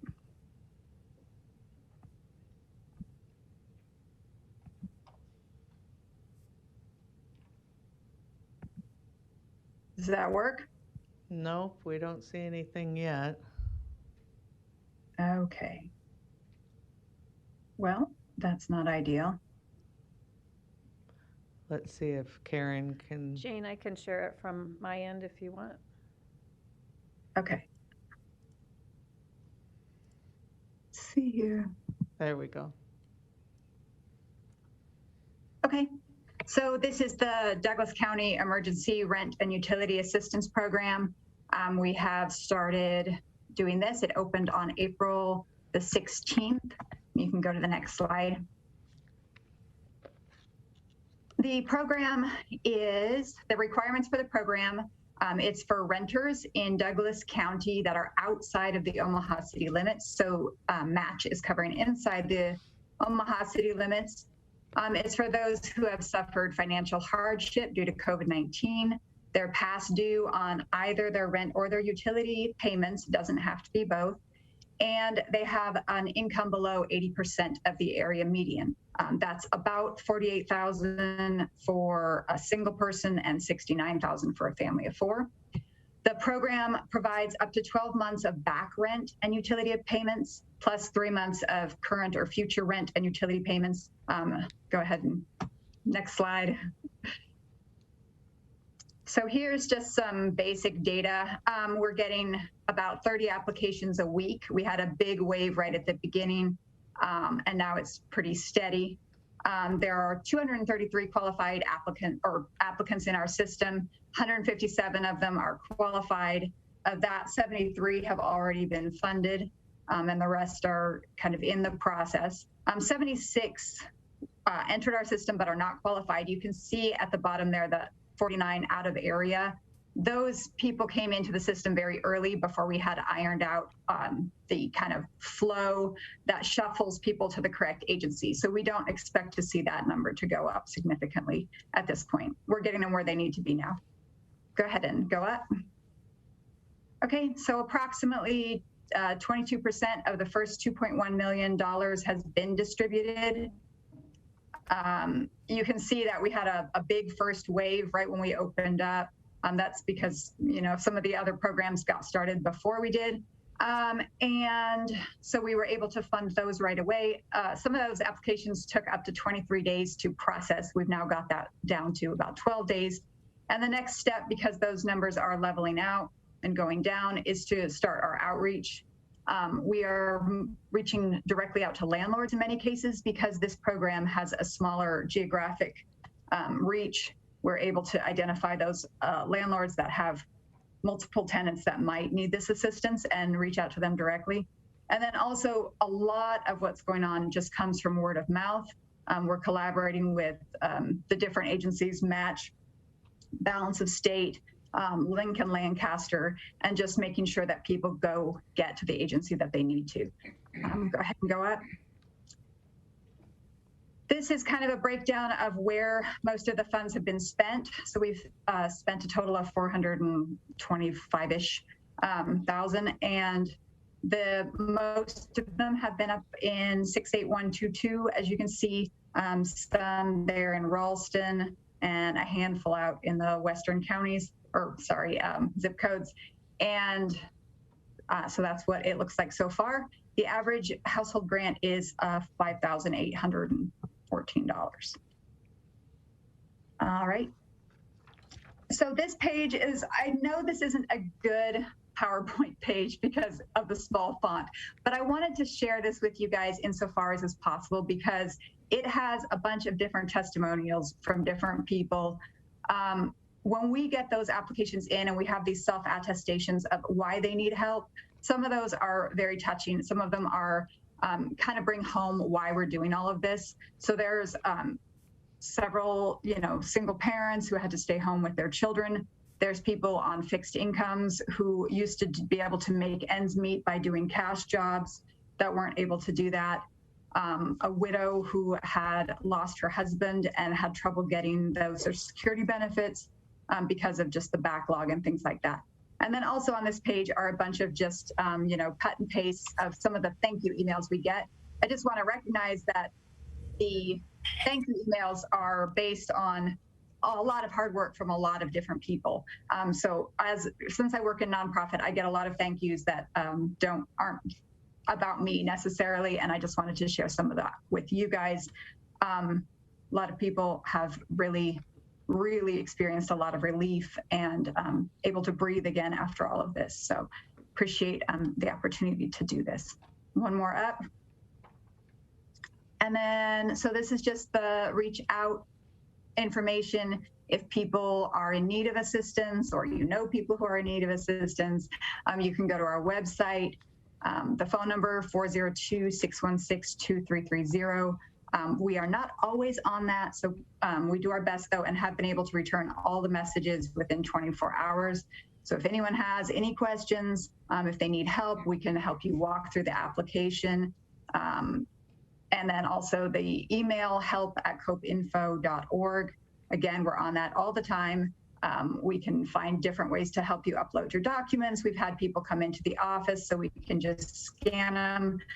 Anything we can do to help people that are having trouble getting through the system, not terribly tech savvy, whatever the situation might be, we're there to do what we can. So that's it. Thank you. Thank you, Jane. Commissioner Kavanaugh. Thank you. Thanks so much for this. This is a great report, and I think it it lifts all of our spirits to see what good work is being done, and thanks to you and COPE, really reaching people. I just want to pick out a couple of these because they're great comments that you've included here. The first one is, I was unable to work last year due to COVID. I'm a single parent and have a school age and baby daughter. They were both home, which stopped me from working. My emergency savings funds were exhausted and I fell behind on my debt. I was living in a lower income basement apartment. Thank you so much for your help. It means so much to me and my kids. Another one, I was working at a dog kennel in 2020 and being paid cash. By the first part of April, they could no longer keep me employed. The business has not hired staff since then. And it goes on and on. I am on a fixed income, but I usually do yard work and handyman jobs in order to make enough to live. During the COVID thing, nobody wanted me inside their home, so I couldn't get any extra money. I got way behind on my bills. I was working at one of the meat processing plants. They said it was our choice if we were going to go out there when the outbreak was real bad, but I didn't want to go because I didn't want to get my wife sick. I don't know how to thank you. My partner has been in the hospital for 21 days, intensive care, not able to work for 3 months. The relief and gratitude we feel is overwhelming. Oh my God, thank you so much. God bless you, thank you all. I mean, it goes on, and it's really, really gratifying to hear people getting help directly in real time from the government to get through this thing. So thanks for helping us deliver that.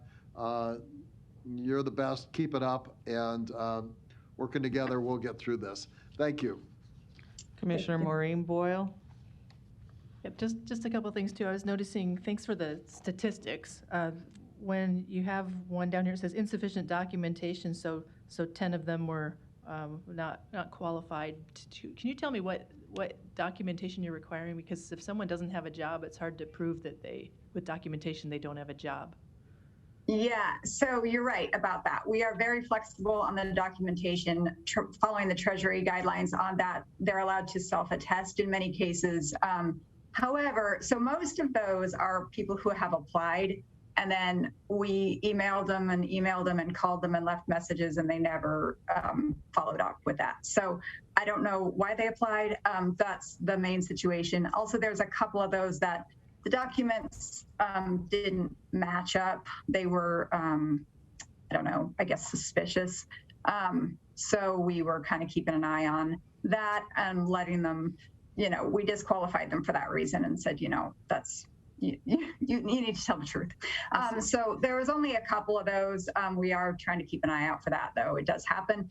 But most of those are just, they didn't follow up. We are not turning anyone away who just, like you said, is working cash jobs or has a lease that's like non-standard or something like that. If there's a real situation and they're qualified for the program, and we can be pretty confident that they're qualified for the program, we're not going to turn them away because they don't have paperwork. Okay, good. And then the second thing is just, I know that you were a good program before COVID hit. So I know that often Christian-based programs have some other qualifications as far as those who meet criteria to get their rents paid for and things like that. Now that COVID is here, the CARES money, we don't want to, I just didn't know if you have any further restrictions on I'm sorry, I'll be very specific. We're looking at your website and it just says that you offer first priority to persons who demonstrate their willingness to improve their personal skills and job skills and willing to participate with COPE in assisting others. As far as the COVID dollars or CARES Act money, I'm assuming that you're just trying to help people and you're not holding them to those specific qualifiers? 100%, yeah. That was just part of our old website. Yeah. And no, we are not adding any extra burdens to anybody who is requiring. We are following the legal guidelines that surround this funding specifically. Very good. And then you said also that you're going out to landlords to try to really find those folks who could benefit from the funding. Can you think of what other things you're doing for outreach to see if you can find those folks that need help? Are you doing anything more proactive? Well, our first priority was just to get through that first wave and make sure people were getting help as quick as possible. So we've been sort of underwater with that until this last week. And so now, yes, we are going to start doing that. We're going to use Facebook for that, some targeted ads. We're working, like I said, with the other agencies. I know they're doing some media, some billboards and buses and things like that. And because each of the websites has an app provided by the county to direct people based on their address to the right agency, that is where we are getting a lot of people who are coming to us. And then we'll also, go through the landlord list. And then the next step after that will probably be some more specific messaging to those communities, but we haven't gotten all the way there yet. All right, perfect, good. Well, I appreciate what you do. Thank you very, very much. Okay, any other questions or comments for Jane? Again, thank you very much, Jane, for you and your organization stepping up and helping those in outside of the city limits. And we will probably have you back in a couple months to give another update. Sounds good. Thank you. Thank you. With that, the next presentation has been moved to June 8th. And so we will move to the presentation by Dr. Ralph Lassiter. If you remember, we created our Diversity, Inclusion, and Equity Committee, and the first action item was to do an employee survey, and Dr. Ralph is here to explain or to preview the survey results. Good morning. Good morning, Commissioners. Again, my name is Ralph Lassiter, President of Touchstone Strategic Consultants, and it's an honor to present an overview of the Diversity, Equity, and Inclusion Survey to you this morning. First of all, the survey was commissioned, should I say, at the latter part of 2020, and with the involvement of Mr. Bloomingdale as well as County Commissioner Rogers. We designed the survey, which was administered in the first quarter of 2021 and was concluded at the end of March of 2021. Okay, so the survey was designed with 4 basic goals in mind, and you can see what they are as presented on the screen. First of all, to gather employee opinion about those actions that were designed and in place to attract, retain, develop, and advance employee talent within the county, to gather employees' personal opinions about their experiences regarding diversity and inclusion, to gather employee opinion about county policies and procedures, and also to capture employee opinions regarding various leadership behaviors. So based on those 4 goals, we designed a survey that has 7 parts, as you can see illustrated there. And I'm going to simply take you through those 7 parts, provide you with an overview of the results in each of those areas.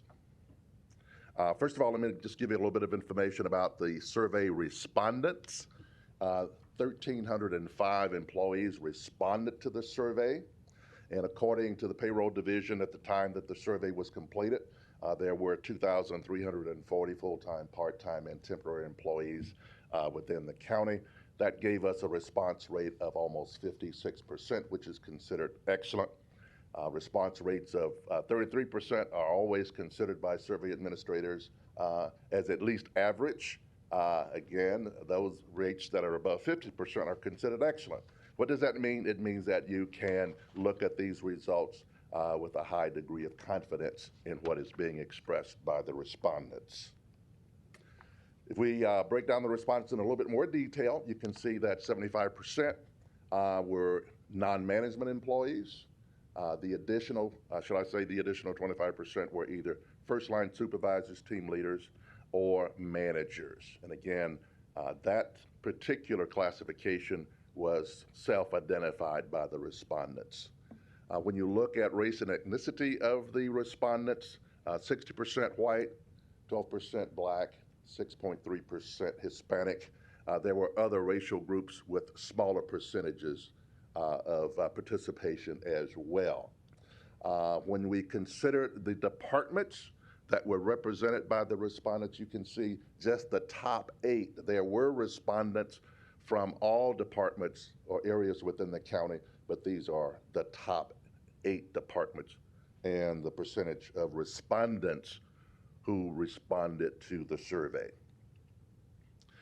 We looked at a number of demographic pieces of information. We considered the tenure of those who responded. As you can see, 51.8% have been employed within the county for less than 10 years. The remaining 48% have been with the county more than 10 years. In terms of age of respondents, 53.9% were 45 years and older. The remaining 46% were under 45 years of age. In terms of gender, almost 39% male, 58% female, 1.8% identified themselves as something other than one of those 2 categories. So let's take a look at the survey results. First of all, the rating scale utilized by the respondents was a 5-point scale, and my recommendation is that we consider a rating of 4.0 or higher as the desired threshold. So, first of all, just to give you a snapshot, some of the overall observations, all respondents were in agreement that getting to know people with backgrounds different from their own was easy to do as an employee of Douglas County. All respondents across all ethnic groups rated at 4.05 or greater. The question regarding how their supervisors handle matters of diversity, equity, and inclusion. All respondents across all, again, ethnicity groups rated at 4.16 or higher. The question regarding their supervisors' commitment to matters of diversity, equity, and inclusion. Not unusual, managers and supervisors tended to give higher ratings than non-managers, and African American and Hispanic respondents generally gave lower ratings across all questions in comparison to white respondents. I gave you just a summary of all of the 7 areas. This was my recommendation as far as how to communicate the results to the employees. But let's go into each of those areas very briefly. First of all, in the first part, hiring and recruitment, across all questions, there was an average of 4.06. You can see the questions that are down below. When we look at the results in this area, those things that would be considered positives based on ratings, employees reported pride in working for the county, and they are willing to recommend Douglas County as a place of employment. Very, very positive responses. In terms of opportunities for improvement, employees state that they would like to see more active measures taken to provide a diverse candidate pool when openings occur. Second part, career development. The overall rating in this area, 3.67 across those 4 questions. Positives, employees believe that they have an equal opportunity to succeed in their current positions within the county. On the other hand, opportunities for improvement, they would like to see more encouragement of employees to apply for positions that are at a higher level than their current position. They would also like to see enhanced fairness in the internal promotion process, and there were concerns expressed about the clarity of a career path within the county. Third part, employees and their personal experiences working within the county received an overall rating of 3.93. You can see what the primary questions were in this area. Positives, employees indicate that it is easy to understand the differences between the various ethnic groups as a result of their employment. They also indicate that it is easy to work with employees of different backgrounds. Opportunity for improvement in the area of work-life balance. There were a number, not only were the ratings low, but employees indicated that based on the work demands in terms of hours, that work-life balance was a major challenge for them. Fourth part of the survey looked at county policies and procedures, overall rating of 3.96. You can see the questions have to do specifically with whether county policies and procedures encourage diversity, equity, and inclusion, whether employees are aware of those procedures, and also whether the county takes appropriate actions in response to incidents or reports of discrimination or bias.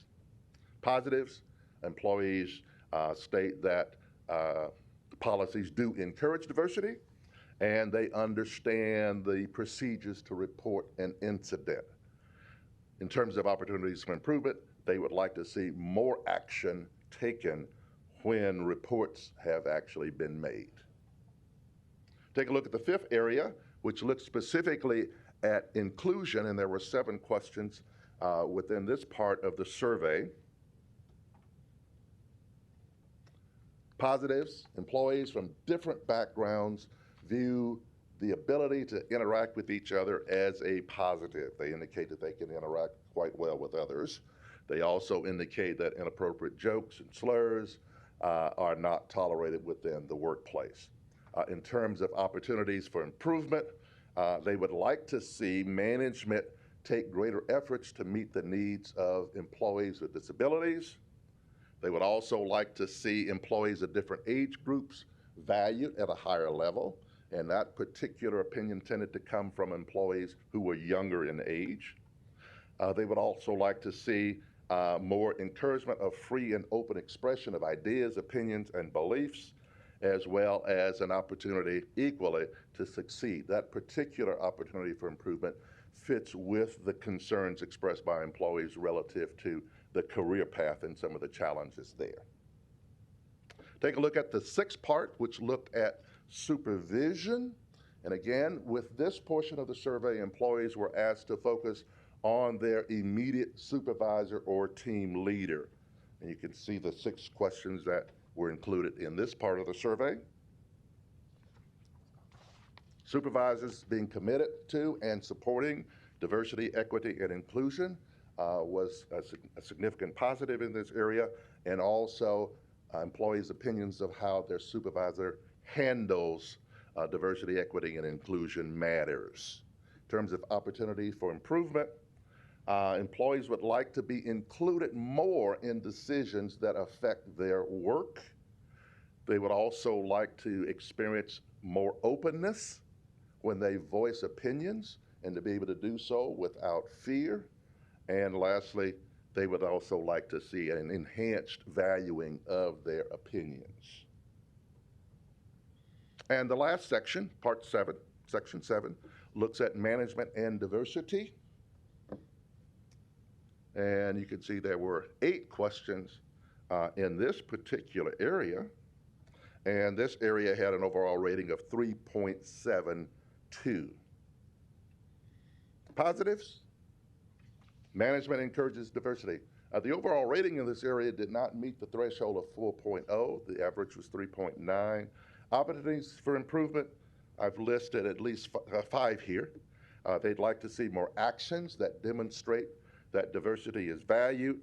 They'd like to see a commitment to improving diversity, fostering a workplace without fear, valuing differences, and treating employees fairly.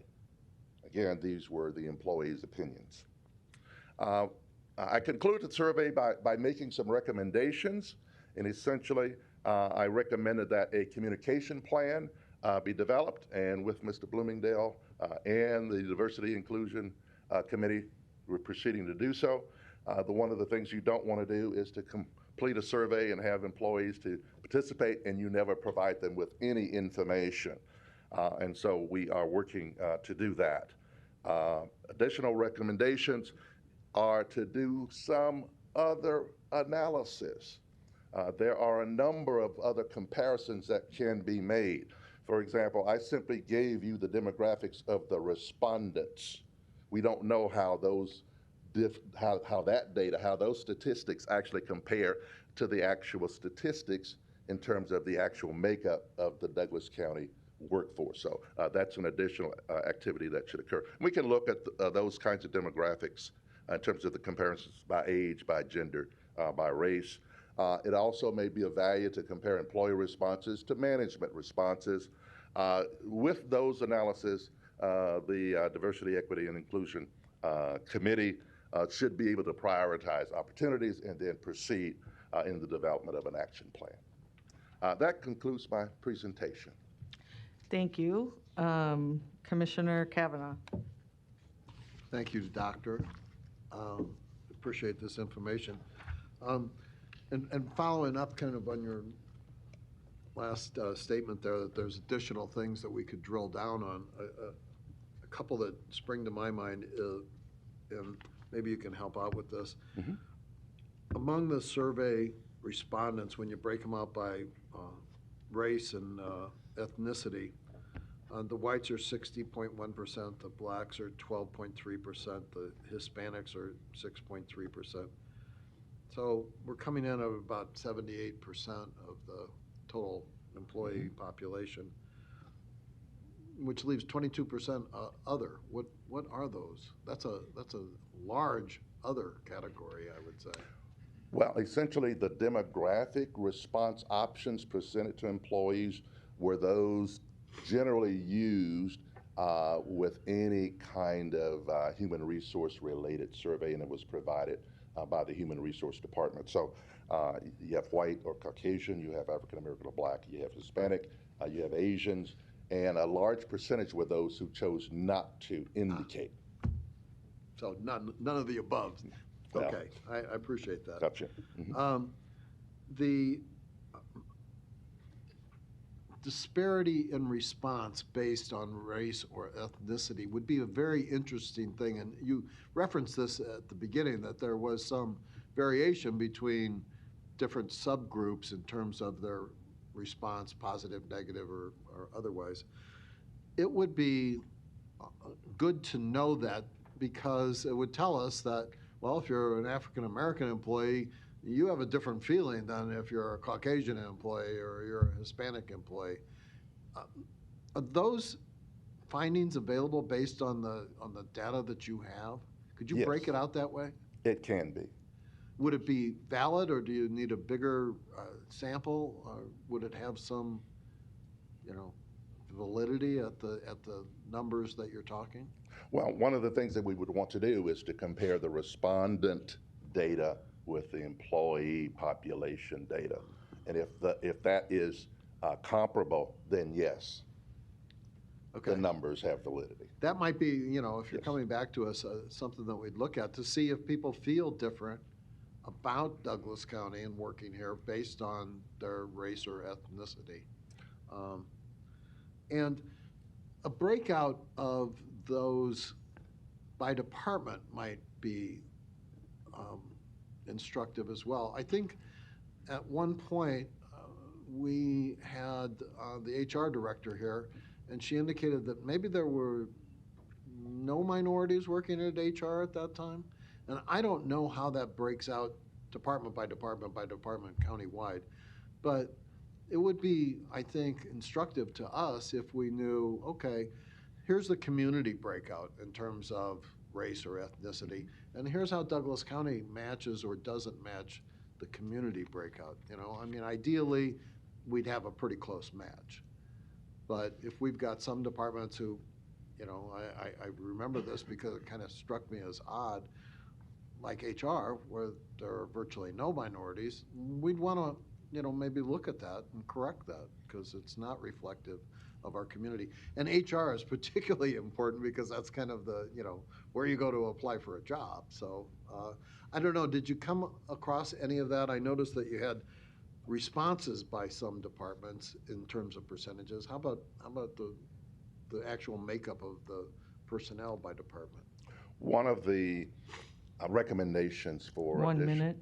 One of the additional recommendations for analysis is to receive that information in terms of makeup of the county employee base and to compare that with the actual survey results, yes.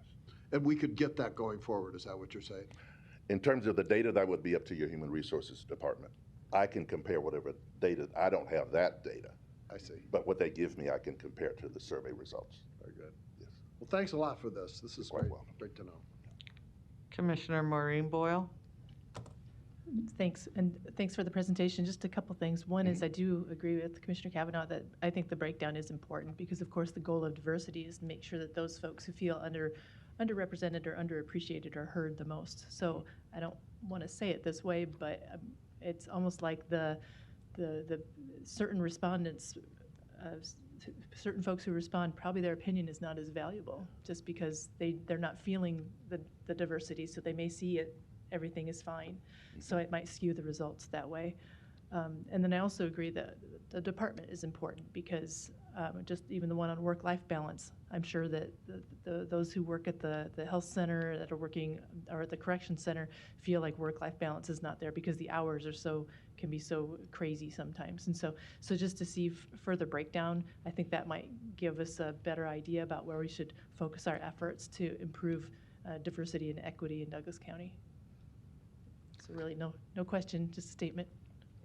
Thanks. Thank you. Any other further questions or comments? Again, we will take these ideas back to the committee, and we will be having updates as we move along. Thank you. Thank you.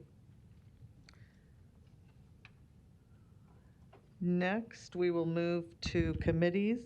We have the budget report as presented, unless the chairs have anything to add. Okay, and then we have one item under administrative services, but that is being laid over until June 8th. And then the human resources is the personnel report as presented. And just a quick legislative, they are in recess yesterday and today, and they'll reconvene tomorrow. They will do a redistricting resolution and any vetoes, which I understand there's been one veto thus far related to Senator McAllister's SNAP legislative bill, LB 108. And then they will adjourn Thursday, May 27th on the 84th legislative day. But there will be a special session later in the year for redistricting. Sean Kelly and Julia Pluckert will be here June 8th to do a yearly review for us on this legislative session.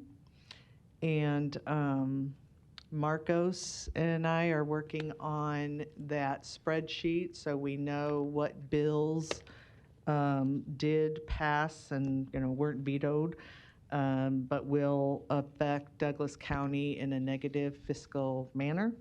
And so we'll bring those June 8th as well. And with that, there's nothing else. We do not have executive session today. I do have a point of privilege request from Commissioner Mike Friend. Commissioner Friend? Thank you. Thank you, Madam Chair. And 2 minutes, time me. No, I regret, commissioners, that I didn't. Captain Matthew, gosh, I forgot his name. Captain Matthew Martin, and his colleagues, Deputy Miller and Chaplain Workman. I just wanted to say congratulations. It's well earned. One of the things in my life that I've never been party to vocationally is having a really difficult, dangerous job. Being a lawyer isn't either, by the way. I can't relate to what Dr. Boyle does, for example. I can't relate to what my son does. My son is just bear with me, my son is a corporal or a specialist in the United States Army. And he's in Fairbanks, Alaska. And I talked to him the other day, and one of his duties, the lieutenant actually grabbed him. He's 25 years old, and he's got some younger folks that actually, I don't know if they look up to him. I kind of doubt that. But he's charged with actually taking certain members of certain privates out because they are suicidal. The command at Fairbanks has said these kids are on the list. So he'll take them to Buffalo Wild Wings and he'll do these things that I can't fathom. I don't get it. And he's 25 years old and he's the kid I used to yell at. I can't relate to that. I also can't relate to what, in fairness, what Captain Martin and his colleagues have been through in their life. Now, when they go out, you know, when these folks strap it on in the morning and they go out, again, I can't relate to it, others can. They don't know what they're gonna see, they don't know what they're gonna expect. They see some value in our community, but they also see trouble and they see danger. I just wanted to say thank you for that. Since I can't relate to it, I'll try to better understand it going forward.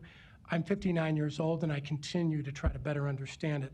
All I would say is that during a shift, we're watching them all the time. And if somebody would have been watching me when I was 25 years old and I had a body cam on, I'd be in trouble.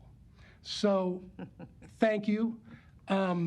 Captain Martin, thank you for your service. Deputy Miller, thank you for yours. And Chaplain Workman, have a good retirement. And that's all I wanted. Thank you. Thank you. 3 minutes? Yeah. Is there a motion to adjourn? Please vote.